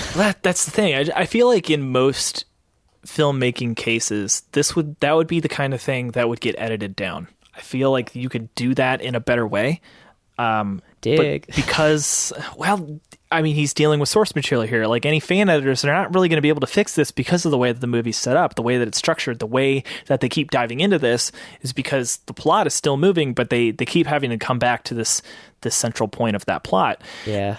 There's not a whole lot you can do about that, but it's just one of those things I feel would have been changed earlier on in the production had there been more parties involved. I feel like Rian Johnson had a lot of power over this movie, and some might argue that that's a good thing for the saga. Some might argue that's not a great thing for this movie, because we saw what happened the last time that this happened in the saga, and universally there was a lot of critique. You're talking Lucas prequels? Is that what you're saying? Okay, yeah. I mean, I think there's something great about having somebody who creates a world, but letting other people be the funnel for that and decide like what's coming through, or be the filter rather. Just as long as there's not like 6 writers on a movie, that's really frustrating to me. Sure. I think JJ and Kirshner? Hold on. Kasdan, thank you. Well, I like what they had with The Force Awakens, where you have JJ and you have Kasdan working together on a script. Those are 2 different people from 2 different frames of mind coming at this movie at different angles. You've got Kasdan, who has this long history with Star Wars and script writing in the Star Wars universe, and then you have J.J. Abrams, who is a great script writer of his own accord, but is coming at it from a modern perspective. And that's why I feel that The Force Awakens was so balanced. But with Rian Johnson, I think maybe what's throwing me off, and maybe other traditionalists like me who go into this movie and then come out of it feeling weird, it's like it's just so much new stuff. And it's all coming through just this one guy's mind. It's coming through his mind onto paper. It's then coming out onto the screen as he directs the film. It's just not maybe enough hands in the kitchen. I think it's just a problem that we've seen before. Probably not as many people are going to be upset with it this time around. I think that's already been shown, but that's just something that I think has been bothering me as we go through this. It feels like a lot of the things that I'm having a problem with are things that probably would have been taken out if there were other people more heavily involved. I'm sure there's people involved, though. I think Rian Johnson had to run this by Kathleen Kennedy, and I'm sure Pablo Hidalgo had something to do with it, right? Well, the story group has something to do with it, but they're not as heavily involved in the production as you might think. Like, their job is to guide the story as it pertains to other pieces of story to make sure that things are cohesive and that there's no overlap or contradictory elements. But as far as like the script goes and as far as the directing goes, like there's a reason those roles exist. It's not like Kathleen Kennedy she's not writing the movies, she's running the company. It's a very, very different role. No, but the producers have always had a huge hand in any film. Like a producer will be able to like destroy a writer's vision or a director's vision in favor of what they think will sell the movie better. Okay, I think that's fair, but I think that's more of a macro thing. I mean, Kathleen Kennedy isn't going to come through, read the script, and add porgs. I don't think she's going to come out of it and say, like, why did we have to dip into this flashback 3 times? I don't think that's going to be a note of hers. You know what I mean? There are probably other things that did get taken out as a result of production, saying like, no, like we need to reevaluate this. Let's try to go at this at a different angle so that we can really ramp up this act or whatever that may be. But I feel like that is that's like a smaller thing that maybe only somebody who has more experience writing scripts would note. Yeah, especially as we said before, like Rian Johnson's scripts tend to be like, they come across sort of half-baked, but produced very well. Yeah. I think he has a coherent vision for what he wants to do, I feel like, but it always just comes across weird. Well, I'd like to see more collaboration. I still love Rian Johnson. He's probably like the coolest, most friendly looking director that the Star Wars universe has ever had. I maintain that, even though his movie is the one that I'm the most divisive on since, the prequels. But he has this new saga coming out. He's been given this entirely new playground to come with. And I think maybe that will suit what he's good at even better. But I hope that he's open to more collaboration. I hope that with that, he doesn't just take over the whole project. I don't want it to be a saga completely written and directed for 3 movies by Rian Johnson. I would love if he took a George Lucas first trilogy role in that position and guided something new and something interesting that way. I doubt he's opposed to that. You know, I mean, like, obviously it's his baby, and I'm sure he has story ideas, but no, I mean, I don't want to get too into what's coming next. I want to stick with The Last Jedi, but yeah, I think that this is what Rian Johnson was sort of meant to do, is to come up with something new in the universe. And, you know, I feel like Lucasfilm probably realized that during this production, being like, oh man, he's got some ideas that really can spin some new life, maybe milk a different character set, a different timeline, not timeline, but like a different era out of the Star Wars universe that people will fall in love with. So, and I feel like they realized that midway through production, like, this guy's got some skills, and, you know, maybe this one is going to be a little bit divisive, but I think if we give him a go on his own thing, he can really knock it out of the park. I personally think he knocked this one out of the park, but you know, that's me. I realize that I'm only half of that audience. No, I think that's totally fine. If you don't mind, I just want to get the rest of the stuff that I didn't like out of the way so that we can just focus on the good. Because the last half of the movie I enjoyed a lot more. I want to talk about that stuff, but there are just a couple more little things that bothered me. I want to see what your thoughts were on those. Sure. Okay. Very, very small one. Do you remember the spot on Crate where they flash to the bunker or the trench rather, and the guy just kind of like either tastes it's like it's salt. It's salt. Did the audience laugh when you saw that? Were they supposed to? Because no, we all laughed. Like the audience of 200 people just like like. Why is it? Because like, did you look at that and think like, oh, that's because this is kind of like a flashback to Empire, except it's okay. I can see why that made it through. I think it was just a stupidity, like the how stupid the line was delivered. Okay. It's salt. Do you I don't think enough people noticed this, and maybe I only noticed it because I saw it twice that night. But I am almost positive the only reason that stayed in the movie was to show Rian Johnson, who was the person right next to him. Oh. It was just a cameo bit. I mean, really? No, I didn't notice that was Rian Johnson at all. Yeah, I'm pretty sure that's the only reason there. That was a small thing. Okay, last thing, another meta moment. Another big enough meta moment that it kind of frustrated me a little bit. It was a scene between Rey and Kylo after they took out Snoke. Kylo is sort of interrogating Rey and forcing her to say something that will satisfy the audience, and that is who Rey's parents are. He's suggesting that Rey knows who her parents are and that she's just repressed it. My issue with this is that in the last movie, the issue between Rey and her parents was not who they were, but where they were. In the movie, it was never explicitly stated that she didn't know who her parents were. It was that she didn't know where they were, or why they hadn't come back yet. What we wondered as an audience was who they were. That was a moment purely to serve us, and I feel like it wasn't written well. They could have done that in another way, but the way that the conversation took place suggested something that happened in the universe that did not happen. It was not the concern of the character.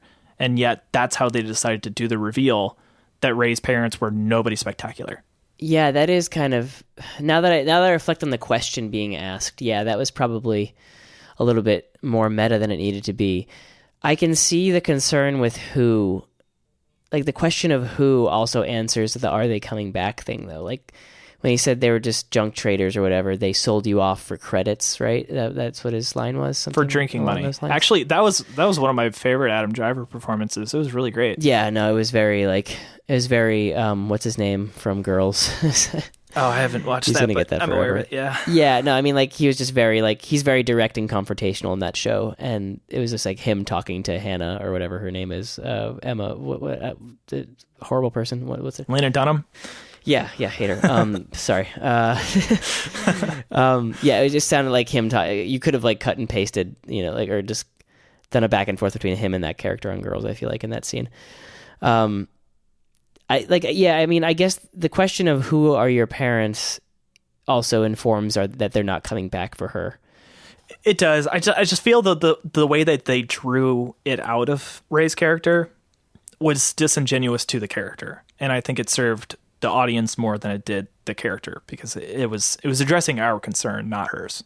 I mean, it did address hers in a roundabout way, but it was more serving for us. She establishes her concern on Octu in the mirror, which was another cool, trippy hallucination dream sequence kind of thing. Oh yeah, I forgot She's about like, that. show me my parents, you know. Yeah, so I mean, like, so her desire to see her parents is not, you know, unfounded, Yeah. but it sure is the device of a writer who is focused on delivering some bit of information to the audience. I mean, Yeah. like, the way she says it is, show me my parents, you know, like, that doesn't mean who are my parents. It means just Right. like, I would like to see my parents now, please. And then you have her confronting herself. Well, it was like a Mirror of Erised moment. That's a Harry Potter thing? Yeah, that's a Harry Potter thing. And the Mirror Erised was essentially just this mirror that could show you whatever it was that you wanted. Harry Potter went up to it. He asked to see his parents. He knew who his parents were. He just wanted to see them. And I think in the case of Rey, she wanted to know where they were. If this was going to be a magic mirror that was going to be able to reflect where they were, that's what she wanted to know. That's the feeling that I had. And Didn't he say the truth about your parents or something along those lines? Was it literally like you know who your parents are? Like, I thought it was something along the lines of the truth about your parents. So was it a truth about, like, this is why I have to see it again really soon, I feel like, is because I don't remember the line exactly, and I feel like it could have been. it didn't feel as ambiguous. Like, because the second time I went through, I watched for that too, and it just didn't feel as ambiguous as it could have been. But do you know? Do I know for sure what the line was?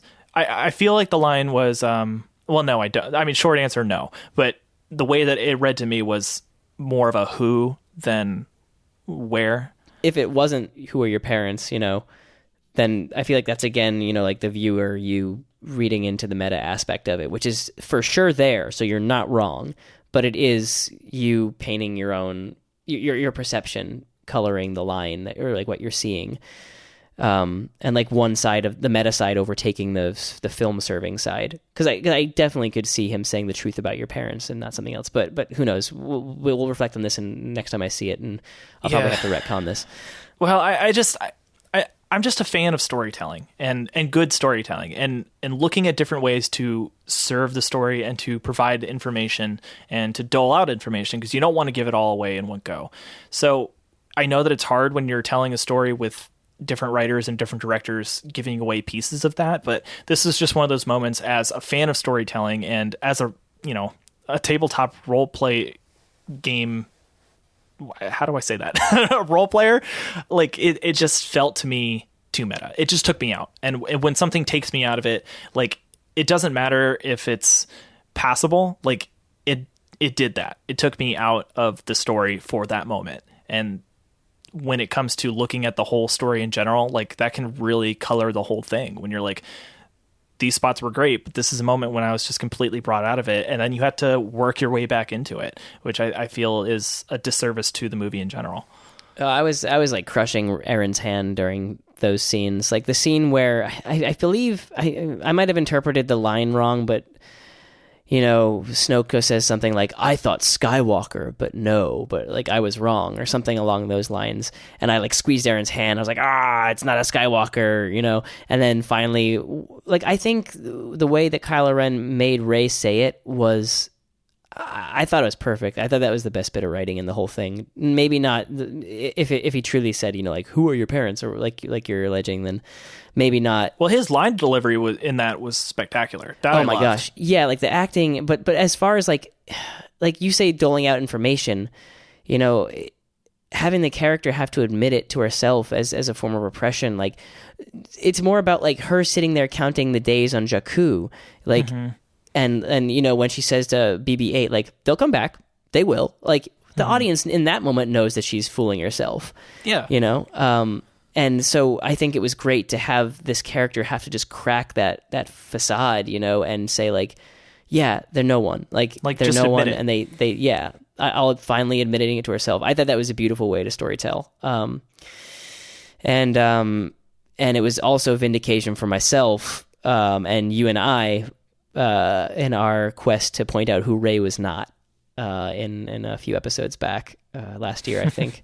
We had a whole episode where we debunked every Rey theory, and we were pretty much spot on. I think we had some pretty far-fetched, actually like how she knows Luke or if she knew Luke. But as far as who she was, you and I both agreed on her being a new, unique character to the series who just, has no relation to a Skywalker. And, I thought it was just excellent. And it was vindication because I had my former roommates, they were kind of like making me feel stupid when we finished watching it together on one of our rewatches. And, one of them who really wasn't so into Star Wars was like, all right, so like she's Luke's daughter though, right? And the other one was like, no, Han definitely knows something about her parentage. And I was like, guys, there's no way that you know any of those things. And there's no way that any of those hints were in the movie. And they were like very adamant that this is how it is. And I knew in my head. You and I, man, we got it. Well, have you thought about the fact that Kylo, however they decide to I guess we don't know how they're going to deal with Leia, but off screen. Well, if she dies off screen, we're assuming that they're going to kill her off screen. But they she are could not just going be to Tarkin her off. No. Off screen. No, I just mean like, okay, the next movie is going to happen. Leia is either going to be dead somewhere off screen, or she is going to still be alive off screen. And they're just not going, like, Leia will still exist in the universe. She just will not be in the movie. My money's on off screen death. Okay, well, that would mean that that Kylo is the last of the Skywalker line. Isn't that kind of an interesting thing? Yeah. Well, let's get into predictions at the end. Let's can we talk about Snoke in the throne? Then that whole throne room scene. Yeah. Okay, so I have a younger cousin, Kieran. He chatted me up about The Last Jedi, and he was kind of upset about the idea that we didn't learn a lot about Snoke in this movie. Mm-hmm. And what are your thoughts on that? Because I can riff on this for a while. I'm totally okay with it. Yes. I don't need to know much more. I thought it was fine. It was funny that they've been, sort of. Some of the things that I have seen in the media were just, talking up that Snoke was very, very powerful, like more powerful than Palpatine. And, he's this huge, formidable threat. So that's kind of what I knew going into the movie. But then the way that he was taken out is just like, okay, all right. I just felt like, again, how we see Luke on Octo 2 and like his patheticness or whatever you want to call it, his simple life, turned from a legend to whatever. We kind of had the inverse almost, or maybe actually not the inverse. We had the parallel to that with Snoke, because in Force Awakens we see this gigantic hulking beast hologram of a deformed creature. People were hypothesizing that it was Anakin reincarnated until they realized the Force ghost that was Anakin was in Return of the Jedi, and that couldn't possibly happen. They're hypothesizing Darth Plagueis, and people were like swearing up and down. And I think that's one of the other points of disappointment for a lot of fans, being like their fantasies were not fulfilled with this whatever. It's not Darth Revan, it's not whoever from what's it called, Knights of the Old Republic. It's what they illustrated to me about Snoke in this movie is that he's just a kook, kook a very, of the very day. Strong kook. No, not even that.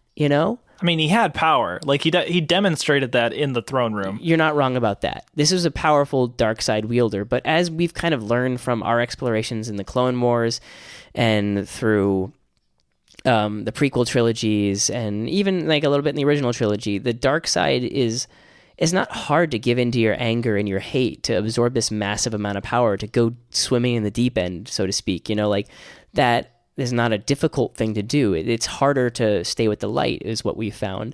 And my interpretation of Snoke from what we got in this movie is we have a kook who is a Force sensitive, so maybe he's just like Rey was, or just like Kylo Ren was, or just like the little boy with the broom at the end was. That's him, during the end of the prequel trilogy or whatever. I don't know what the timeline exactly lines up with, but we have this person who just, dabbles in the dark arts, maybe catches a book here and there, or learns something from someone somewhere, is one of those Sith worshippers, that we see in Aftermath, that tries to find Darth Vader's lightsaber. Yeah, the acolytes.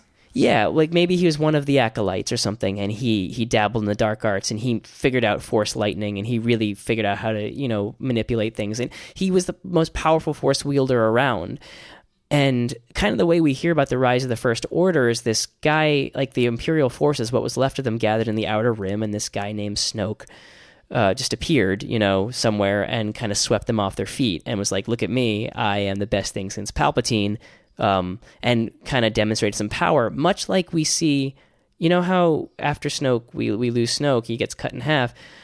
In this movie, we see Hux being like the Emperor or like the Supreme Leader is dead, and suddenly Kylo Ren just chokes Hux out and says, and then it's long live the Supreme Leader. Like that was a really funny kind of like serious moment at the same time. But that's what I imagine happened, is this guy named Snoke who just happens to be, versed in the dark arts, can just do some damage to like a high up in what it was left of the Imperial Army. And that's what we got. We got this dude who's just kind of like gaudy and extravagant, and to my chagrin, not 2 inches tall. I was really hoping he was like a tiny man. Yeah.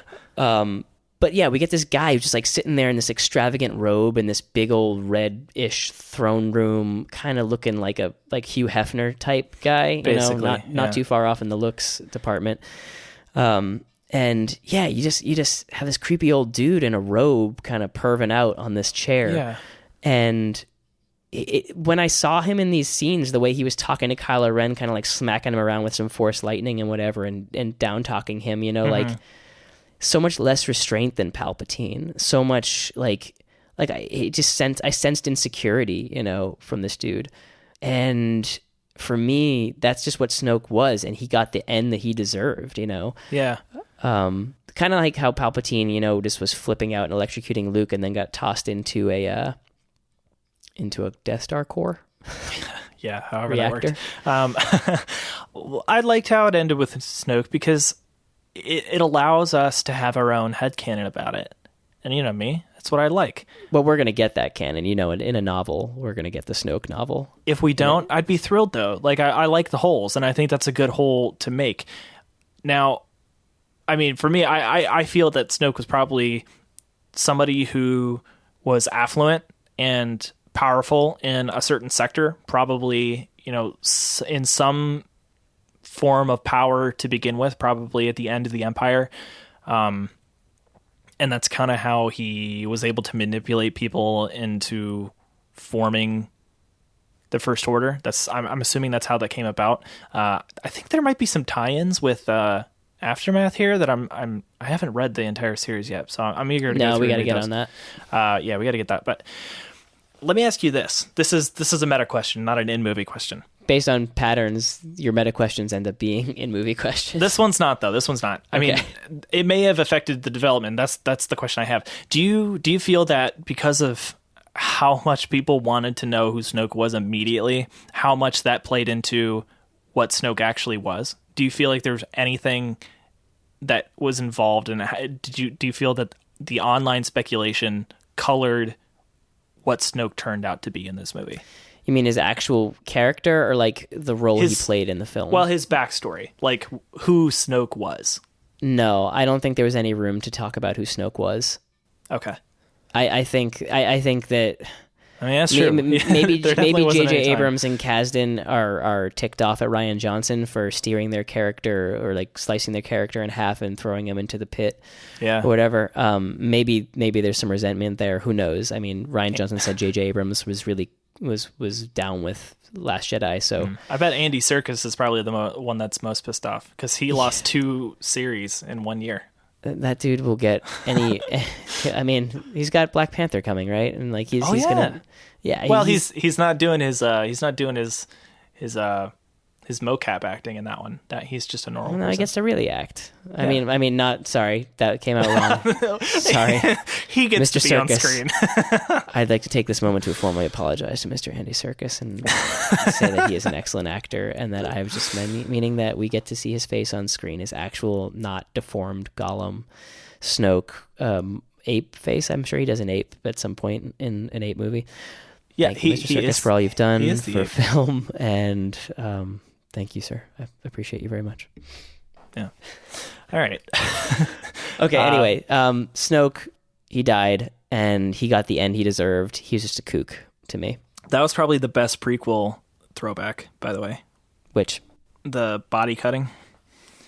Darth Maul? Yeah, he got a Darth Maul ending. I guess. Yeah, I like that he just kind of hung around like so unceremoniously. It was like desecration of a corpse almost. You know, it's like didn't they like parade, you know, like Gaddafi through the streets and everything after he was dead, and like Saddam Hussein, they just did awful things. Like, sorry to bring up politics, but like it just struck me as like a way to disrespect like an awful dead person, which is I'm okay with, but like it just seemed like it was so funny to see this character that we had built up in the 2 years since The Force Awakens just a heap on the floor in two pieces, just so powerless and weak and bested by his apprentice in true Sith fashion. And that was my final kind of link back to Empire Strikes Back / Return of the Jedi, kind of wrapping up in The Last Jedi. Like this was... It tied up all of those major themes of the first one. And that's why I think with the next movie, it's going to be... I mean, it could be anything. It could be all new. And that's kind of freeing in a way. And I'm really excited for it. Like, I don't want anybody listening to this to think that I'm not excited about Star Wars anymore because of all the problems that I have perceived in this one. I'm actually probably more excited. And I think I share that with a lot of people because we have absolutely no idea what's going to happen anymore. But yeah, that was kind of like the last thing that I was thinking like, oh yeah, that's really Return of the Jedi. It is, yeah. Strike down the Emperor. We can rule the galaxy, father and son. Mm-hmm. I mean, if Rey even accepted his offer, where would they even go? Just end up back to where, like, it's just this short-sightedness that you see in Kylo Ren, this immaturity, this short-sightedness, which is, you know, like his tantrums. You know, we see one good tantrum. If we probably see more, but we see that tantrum he throws in the elevator, destroying his helmet after Snoke makes fun of it. Mm-hmm. And, you know, like his tantrum when he has every gun on Luke and Hux is like, I think we got him, dude. Like, you know, we see this immaturity in this leader. And so, you know, as much as Kylo Ren is just like, yeah, let's start something new, man. Let's just be awesome together. You know, like, and this is why I think Luke knows that he made his choice. He tells Leia, you know, like, yeah, that's the end of Kylo Ren. I tried my best to save him, but I couldn't do it. Now I got to do this to him. Had to do it to him. Leia had to do it to him. And he did have to do it to him. You know, Kylo Ren is just, you know, a big baby idiot. I love that bit. It just, I mean, Which bit? The bit at the end with Luke facing off against Kylo. I mean, apart from the action being really cool, like seeing Luke's character do that awesome, like dive under the lightsaber, that was really sweet. I kind of laughed at that. I thought that was more like that was too Matrixy for me. Yeah, but like it's what I like about the Jedi from the prequel saga. The fact that they're more flippy and they're more physically capable than just swinging around a stick. I like that bit. That he's limber, you know. Yeah. And the fact that he's older, but he's still able to move. I thought that was cool. It's cool. I think it was the way that it was shot was odd to me. What, so close up?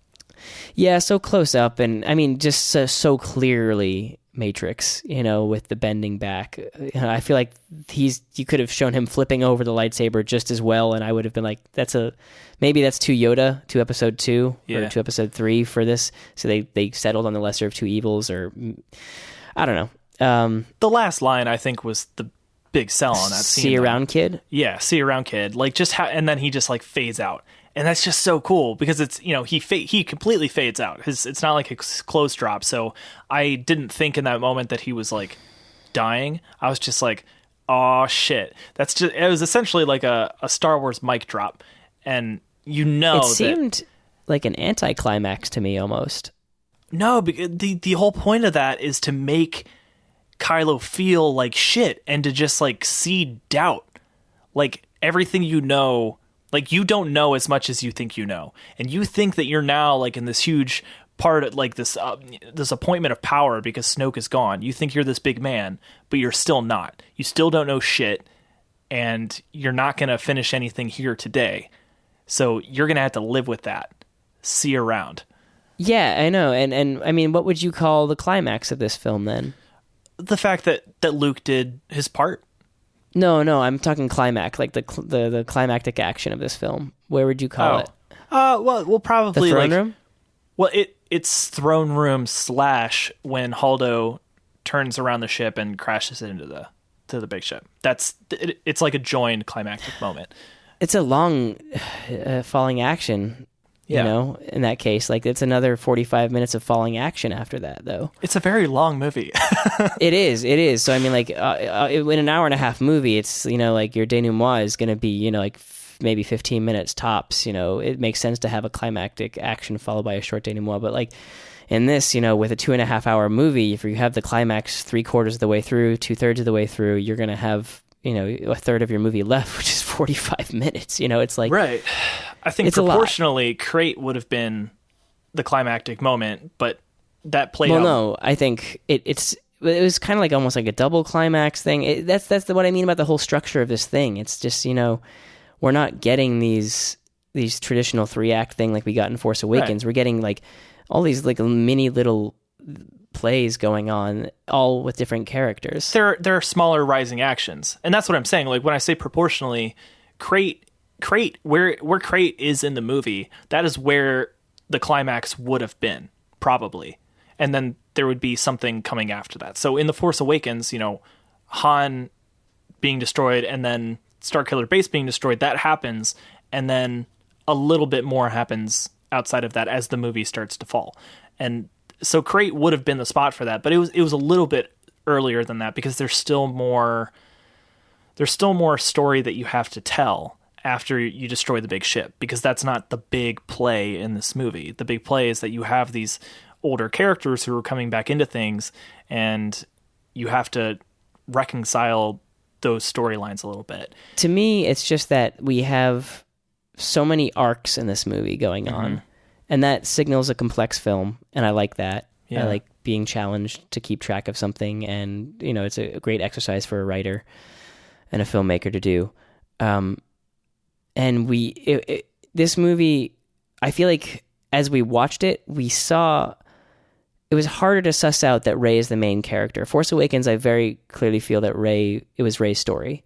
You know, we saw character arcs end and start and blossom and kind of get halfway in Force Awakens. This one, you know, we can look at it with the movie at 2.5 hours. We can look at it as Rey's story. We see her in the beginning, we see her at the end, and we see her arc come to a conclusion in this at the very end when she lifts those rocks and finds her friends. So like for me, that's one of there's like multiple climaxes in this, and they're all based on their character arcs. Like Poe Dameron's climax, you know, maybe when he has that coup and gets knocked out, you know, he like kind of gets relegated. I mean, he has the skiffs, like the skimmers on Crate, you know, but he pulls out. He pulls you know? back on those, yeah. Right. So like you couldn't argue that like he has this big climactic thing. Like he's a huge. I don't mean this like in a negative way. I mean his tool, like the tool that he is used primarily in the first 2 acts and comes to a close as he's stunned by Leia. I think Poe is going to have a climax in the third movie. I think his is being drawn out a lot more, and there's feel a macro arc that we're not getting yet. But I'm speaking specifically to this movie, and you know, like that's the thing about this movie is that there's so many climaxes that like it's hard to. I think walking away from it, that weird feeling that I might have felt is like, man, where do I draw pleasure from? Where do I feel resolve in this? And you really have to do it by thinking critically after the fact, saying like, okay, yeah, I mean, my resolve comes from Rey understanding where her place is, Luke understanding where Rey's place is in this, and, you know, committing to an afterlife as a Force ghost. Kylo Ren's... that was going to be my final question. Is there going to be a Force ghost Luke? Yeah, absolutely. Okay. I mean, if Yoda made it back in this one, then that's where Luke's going to be. Anything you want to touch on before we kind of wrap this up? Because this is a long one, but I think this one deserves it. You know, this is 2 years in the making here. 2 years and multiple episodes of speculation. Although I think we had very controlled speculation like we definitely dove up the deep end like once just for fun, you know, with my Rey clone theory. But I prefaced that Rey clone theory by saying how much I hated. I think I literally said I hate myself for thinking this is even a possibility, and I don't believe it's going to happen, but it's fun. And so like very self-aware when I made that dive. Couple more little things. Sure. Holdo ruled. I loved Laura Dern. She was great. Red herring to you? Did you pick up on that at all? No, what do you mean? Like the way that Poe spoke of her as like a traitor. You know, eventually he called her a traitor, but like his eyebrow raised when he found out she was in command. Definitely indicated there was some like questionable moves on her parts. And so, you know, when we have this kind of, what is it, a reverse MacGuffin? You know, like what's the inverse of a MacGuffin that we get? You know, like the MacGuffin in this one was sort of Luke Skywalker, but also it was the code breaker, you know? Yeah. So the reverse, what was like the spur to that search for the MacGuffin was the hyperspace tracker. My feelings were like, okay, so like they're on this wild goose chase right now to figure out this hyperspace tracker thing. They're certainly investing a lot of time in it. What if the twist in this movie is going to be that Holdo is a mole? Yeah. And that's what I was referring to, like as the red herring. Like I figured, like, you know, I didn't breathe a sigh of relief on Holdo until her and Leia were standing next to each other, kind of looking at Poe, being like, I like that one. You're like, oh, okay, so this lady is all right after all. No, that was definitely something I thought and shared. Like I thought the same thing for a bit, but that's why I liked her character a lot for that reason. Like, okay, especially watching it the second time through, like I feel like you can really start to appreciate that character from the start, knowing how that she little ends bit up. plays out. Yeah, I knowing like that. Poe is wrong. Yeah, I don't really understand how Resistance command ships work though, because I'm pretty sure towards the beginning of the movie the bridge was blown out. And then at the end of the movie, Holdo, who is even though she's a vice admiral, was not on the bridge, was somewhere else, and then she was able to take command of some sort of bridge and turn the ship around. Yeah, I think she was on the bridge. No? On what bridge? Of the command ship, the calamari cruiser. At the end of the movie, when she turned the thing around. Yeah, was she not? No, it seemed to me that she was, but. Do you remember at the beginning of the movie when the bridge was blown out into space? Oh, was that the same ship? Yes. It was? I'm pretty certain. I guess. Because Leia flew back into the destroyed bridge to get to the door that was then opened, and she was then received by Poe. And I can't really say anything because I have to see it again to nail down facts. I think that's probably more of a fault of my understanding of the layout of the ship, but that was just something I thought of. I don't think I would see it mostly as a ship. You know, like there's a couple helms. Like most fishing boats have like a. I mean, I'm an idiot when it comes to fishing, but like, you know, boats that I've been on have, you know, like a post up top, like almost like a crow's nest type thing where there's a steering and a throttle, and then down below you also have another steering wheel and a throttle. I don't think it's every boat, but I think most large vessels have multiple steering points. I'm not a former First Order Stormtrooper, so I don't know how all ships work. So that could be entirely possible. Yeah, I got to see it again just to make sure that my facts are down as far as what ships got destroyed and whatnot. More? Yeah, just a couple things. On that note, yeah, this, Finn, I just don't understand how he knows exactly where every single thing is on every ship. That's fine. Moving on.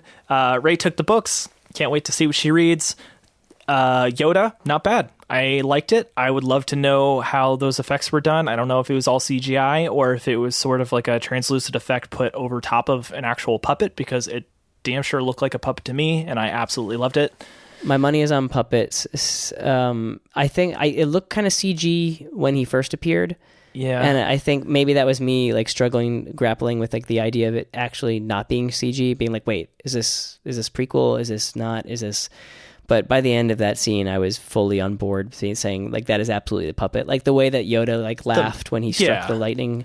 Oh my god, that made me so happy. The way the mouth moved really had me thinking puppet. Yeah, and that was Frank Oz. Yeah.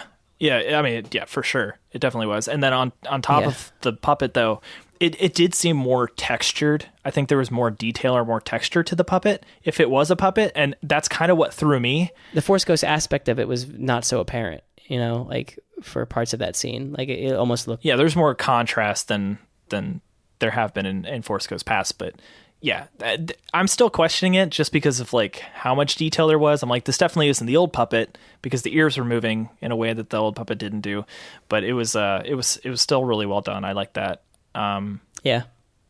And then I guess the last thing that I really thought was interesting in this was the ending. the very, very end of the movie before the credits rolled, and is something that, that we talked about already. But along with the Rey texts and like this ending, like I don't know where I was looking during these points in the news, but I missed probably like the two most important things to take away from this movie is Rey taking the Jedi text when we peer down into that bin or whatever where Finn finds the blanket, and then this little boy with the broom at the end. Like I was watching that scene and being like, oh, I bet he's going to do something with the Force really soon. And then I was like, oh, look at the stars. Because, I mean, I'm watching on a screen that's like 2 stories tall, 3 stories tall, like 200 feet across or whatever. And I'm like looking over to my right with my stupid 3D glasses on and not paying attention. And suddenly the boy has the broom. I'm like, oh, yeah, it looks like out of the corner of my eye, he just reached over and grabbed the broom. But you're like, no. His hand was like 6 inches from that broom, and everybody else saw it besides me. Well, when I said that to you, that was more to your credit than anything else, because 6 inches is not that far. It was I was saying it was really easy to miss. Oh, really? Okay. Yeah. No, I mean, like, it wasn't like he like was across the room. He's like, oh, I forgot the broom, and then pulled it across the room. Like, he almost touched it and just kind of pulled it in the rest of the way. So I didn't pick up on that at all. I was waiting for something to happen. I was waiting for him to move his hand away from the broom after he'd held it. Yeah. And for it to stay where it was, or like move by itself and brush some stuff. Well, I hope this ending works, because I could see if this movie hadn't gone the way that it did throughout the entirety of it, that people would be speculating about this kid. And I hope that there's no speculation about this kid, because there doesn't need to be speculation about this kid. This kid can just be a kid. Well, there's going to be speculation about this kid, without a question. Well, there's going to be speculation on this kid. If you're speculating about this kid, you're a moron. Like, we just learned that if you speculate about anything, it doesn't matter. Snoke doesn't have to be anybody. Rey doesn't have to be anybody. If you get to the end of this movie still thinking that the past matters at all, you've learned nothing. Yeah, and you like, it's the definition of insanity, is making the same mistake or like repeatedly, or just doing the same action without the desired results repeatedly. That's your fault if you end up in that rut of like clickbait or whatever. Right. Anyway, I thought it was a cute ending. I thought it was cute, and I could have done without the cuteness. I feel like they could have not grizzled it up, but like, well, I think it still showed like a harsh reality for Force wielding kids out there, especially knowing that there's really nobody in a place right now that's able to teach them. It's just a reminder that there are Force kids out there.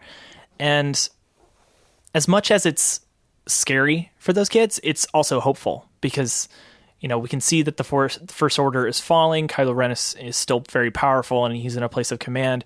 But the Resistance lives, and there is somebody out there who is going to be learning about the Force, and maybe she'll be able to help those kids directly. Maybe it'll be indirectly by, resolving the plot of this trilogy, but it's a hopeful ending, and I like that. And it also just kind of reminds you that the next movie is up to anything. Like, anything could happen. We have infinite different directions that we can go. Yes. We have infinite directions, but I'm sure you have some more specific ideas. No, this is me transitioning into the speculation. So not so much speculations, but just like, our good old, like, what do you think is going to happen? I think this is a good way to close it out. I feel like there's a million more things I could say about this movie, and there's a million things we didn't touch on, but we gotta make this concise. If you're not listening to this on 2x speed, I feel sorry for you. Where do you think it's going to go? As general or specific as you want. I think it's going to follow Return of the Jedi in that there will be a time gap, and that Rey will come back and she will be further trained based on what she's reading in the text and what she's practicing on her own. I wonder how the party line thing is going to play out in the next movie. That is something that I'm thinking about, like hearkening back to Harry Potter, because of course there's this thing that they call occlumency, because what is that? Harry Potter has this connection to Voldemort because of this traumatic event in their past. They're like mentally linked, which gives Voldemort the power to access. Stop saying his name. Gives him power to access Harry's mind basically whenever he wants, and he uses that to basically put propaganda in there to to lure Harry into dangerous situations, because he feeds him all these things that actually are happening to build his trust, and then he gives him these other things. So, wondering how that's going to play out as Kylo and Rey are, it almost seemed like they were going to join together and that they had this relationship, but that fell apart very quickly. I'm wondering how that's going to play out. But all that I really feel like I know about this next movie is that I know nothing. And that Yes. J.J. Abrams is coming back into the fold, which I think is interesting, because he's coming in. And when we first heard about that, it's like, okay, well, we know what he did the first time, so I think we can kind of get a feeling for how that's going to go the second time. But there's this movie in between that we hadn't seen yet. This movie in between completely changes that, and it's tabula rasa, blank slate. Everything is wiped. So that gives JJ this whole new starting point, and I wonder what he's going to do. I'm wondering who's going to be involved on the writing staff. There's a lot of different ways they can go, but I feel like it's going to be best set if it's a couple of years in the future. I feel like the First Order has to do some restructuring.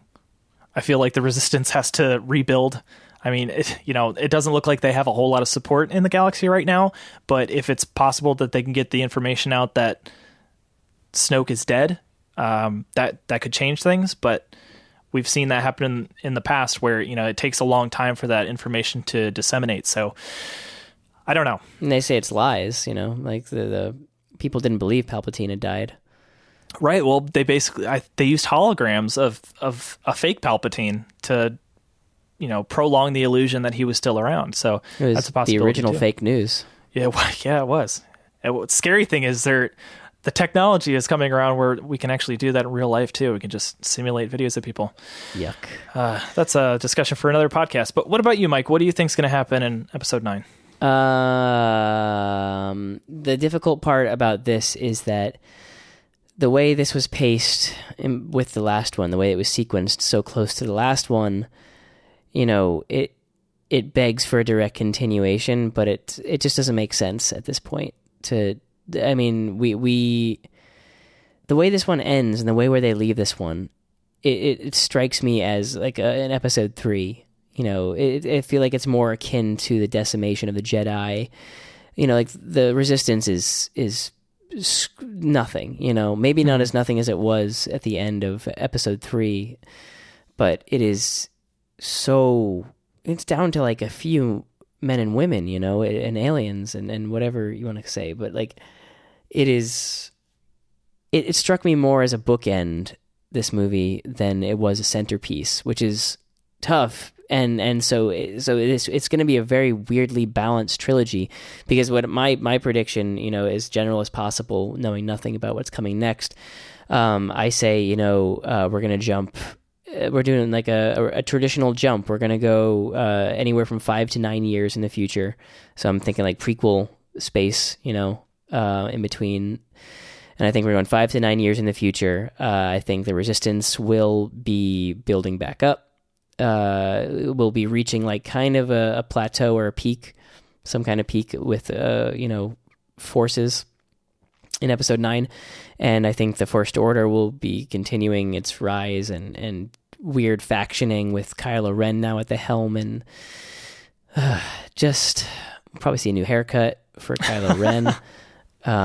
I think Rey is going to have recruited a lot of these Force-sensitive people that we're kind of seeing. I think that's going to be her goal in the 5 to 9 years that we're going to be seeing in between these two films, and she's going to be building up a sort of Jedi Academy, and that's all I can say. I could never... That's a lot. That's not that much. The general idea is that we have 5 to 9 years, and in that time... That's a pretty big gap, too. I just think it's the only thing that we can say. Like, There's nothing interesting that can happen next. Yeah. Like, watch me get proven wrong, and J.J. Abrams picks this one up with, reinforcements coming to pick up, just watch that happen. It could totally be the case. We could just be a year from now when we see the first production photos and the first announcements are made, and they're on their way out of Crate, and they're rendezvousing back with the rest of the remaining parts of the Republic. This could be a super condensed trilogy, but and my prediction could be totally off. But this is where it starts. Is there anything that you want to see? If you had asked me that about The Last Jedi, what I would have wanted to see is Luke Skywalker lightsaber fighting.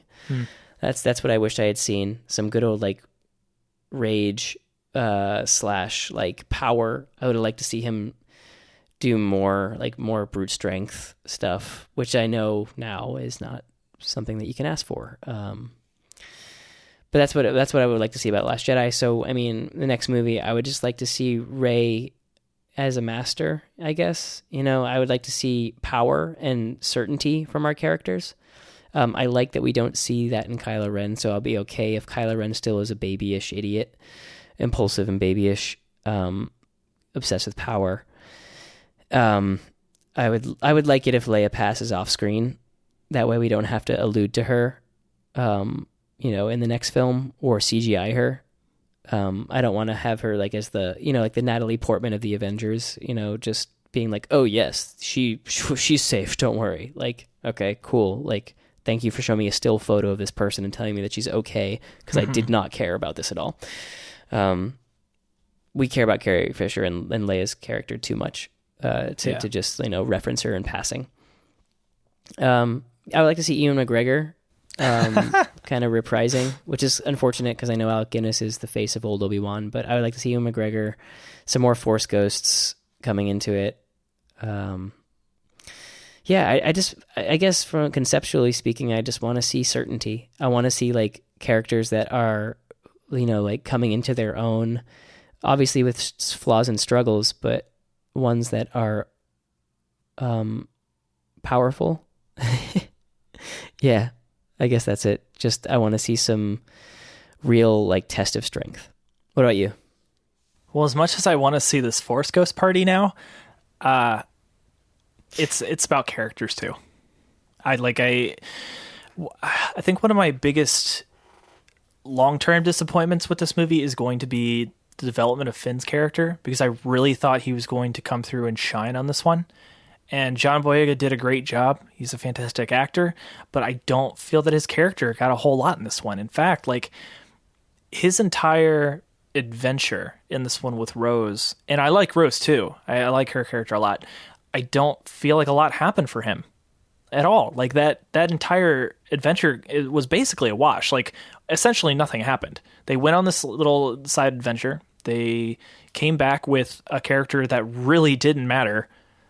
And in the end, nothing mattered. Like it wasn't what they did that stopped the First Order. Like they didn't have any part of that. They just happened to be around when the big ship comes crashing through the big bad ship. That frustrated me because he played the part great.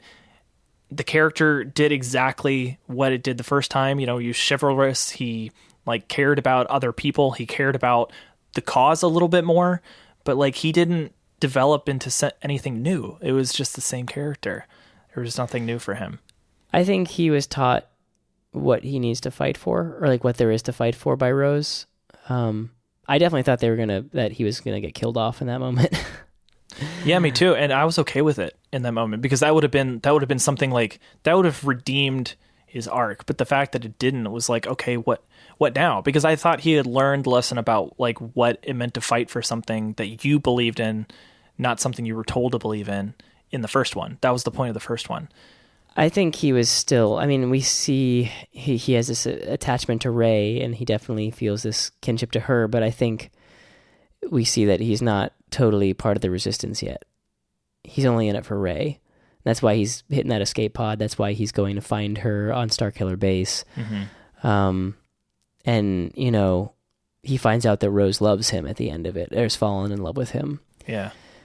So, yeah, I mean, I think, that whole side arc with, going to find the code breaker and ultimately leading to nothing, as was pointed out to me after the movie, it may not have solved anything, but it sure as hell was a character development method. We saw Poe, Finn, and Rose all get swept away with this crazy side mission when they should have just listened to their leader in the end. Yeah. Who knew what they were doing. Well, I think Poe got taken down a peg. It wasn't like a huge step in his character's development, but I think he definitely learned something. And he also met Rey, which was funny. Like that was the last funny moment of the movie, because it's like, oh yeah, like through all of this, they still haven't met yet. Yeah. Somebody asked if you think there's any romantic possibility between Poe and Rey. I think that would be funny, because a lot of people have been talking about this bromance between Finn and Poe, and I was mad that did not get developed more. I wish that we had indulged. Oh no. I'm going at it from like the like you've got a crush on your buddy's girl kind of thing, that kind of conflict. Yeah, that's less than there's less there to go off of. Yeah, than the saying. I mean, the only connotation is the words I know, which is Leia and Han's thing. Mm-hmm. So you never know, but I'm just gonna say we were meant to. I mean, it's a nice coincidence, but I think it's really just meant to be like. I mean, who else could you be? You just levitated like 1,000 rocks and saved our asses. Oh, who else could you be but Rey, if Yeah. Finn cares about you so much? Yeah. So I have to say, I'm not so pumped for the next one. Really? I mean, if you told me it's coming out tomorrow, I'd be very excited. But at the same time, 2 years doesn't seem so far away at this point as it was last time. It starts filming this June, by the way. Yeah, it's great. Can't wait. But I mean, I just said I can't wait. That's funny. But I clearly I can wait. I'm excited to hear about what's coming. But as far as a cliffhanger, there was no cliffhanger here for me. And same how I feel about Han Solo. I'm very. I'm not eager for the Han Solo movie. I'm gonna watch. I'm not gonna keep myself in the dark on Han Solo because I really have nothing invested in this film. There's nothing I'm trying to hide about this character that's going to affect the other movies to me. And this movie has been in hell to me, for the past 2 years. So I'm not expecting much. So, I mean, for right now, I feel like I'm at a really content place with Star Wars. Like I got what I wanted out of Last Jedi, and I'm just going to kind of coast on that feeling and relish I'm going to relish the feeling of wanting to watch it again, which is something I didn't feel when I walked out of Force Awakens, was this desire to see it again. That's good. I'm glad you got that. This has been the hardest episode of Bantha Fodder for me to record, which is just a strange feeling. That said, I'm looking forward to the next one. I'm looking forward to diving into some of the books that tie in with this. I still have not read Phasma. I'm really looking forward to reading the legends of Luke Skywalker and the Leia book that Claudia Gray wrote. Captain Phasma. We didn't even talk about Captain Phasma. We can't. There wasn't much for her. I mean, we can vent about that maybe if we read Phasma, and we can talk about her treatment later. But yeah. As much as I feel conflicted in this movie, I still feel good about Star Wars. There's a lot of story that I've yet to read. I have bookshelves full of books that I have yet had the time to actually dig through. So, at least I have that. There's a possibility that we'll have a Star Wars movie in May. We'll see if that gets pushed to December, as is tradition now. But we've got a Solo movie coming out that could possibly be okay, maybe. And then in 2 years, we've got Episode 9. It's going to close out the first new trilogy in several decades. So that's pretty exciting. I'm very tired now. I'm gonna go watch some Scooby-Doo, because the 1960s were a much simpler time for stories. And yeah, thank you for guiding me through this. You're gonna make it, all right. You're gonna make it. I'll leave you with what a coworker of mine kind of iterated over social media, former coworker. He was kind of talking about the descent that we see with Last Jedi, and how Empire Strikes Back was actually met with a lot of vitriol from fans, and surprise and disdain, and some people loved it, some people hated it. I mean, more so than a lot. And here we are, how many years later? Almost 40 years later, and that is regarded as the best widely. By the majority of people. Majority of fans consider Empire the best, and I think it may take. Maybe not as long as 40 years or however long it took to realize Empire is the best, but I think we're gonna see that from this one. Well, I sincerely hope so. You know, I can't do anything but ignore the hyperbole about this movie. It's people leaving the theaters and calling it a masterpiece. That's just so it's very No. It just comes across as disingenuous, because even if you loved the movie and you thought it was fantastic and even one of the best Star Wars movies you've ever seen, there are issues with this movie, and it's okay to think that. I'm here for you. If you left the theater feeling strange, Tweet at Jacob. I'm here for you. At Jacob Tender. Tweet it at Bantha Fodder. Tell us your story of stress, of frustration. Yeah, I mean, I'd love to hear stories. It's probably best to send us an email or a DM so you don't spoil anybody who follows you. That's what I've been trying to do. But if you just want to talk about feelings, hit us up. banthafodderfm@gmail.com. Yeah, I'm gonna go see it again this week. So don't think that I'm swearing off this movie forever. I'm gonna see it again because May has yet to see it yet. So I'm gonna take her along and see what I think. She hasn't heard this. She hasn't heard any of my thoughts on this yet. So it's going to be really interesting for me to go see the movie with her, seeing it for the first time, me for the third time. And then she listens to our show. So She does? Yeah. Wow. Erin doesn't listen to me. She's for a while, Bantha Fodder was the only podcast that she listened to, and she didn't even know what that's we were cute. talking about half the time. So that's very nice. But very sweet. she's getting back into podcasts now, so it's fun.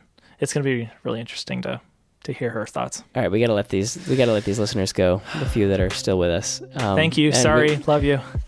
We'll see you next time. And congratulations, everybody. We made it to the next movie. You know, because The Force Awakens marked the beginning of Bantha Fodder, and here we are 2 years later. Hot damn. We made it. We made it. All right, guys. What else do we have to say? Anything else? We already plugged the social media. Episode notes at banthafodder.fm/episode/25. If you need to look up anything that we referenced here. We'll see you in the new year. See you in the new year, where we're going to talk about some crazy stuff. Knuckles. You can hear them Oh, echoing. I thought that was your click track. Nope, that was my knuckles cracking. And you could hear them like bouncing off the ceiling, so that's really bad.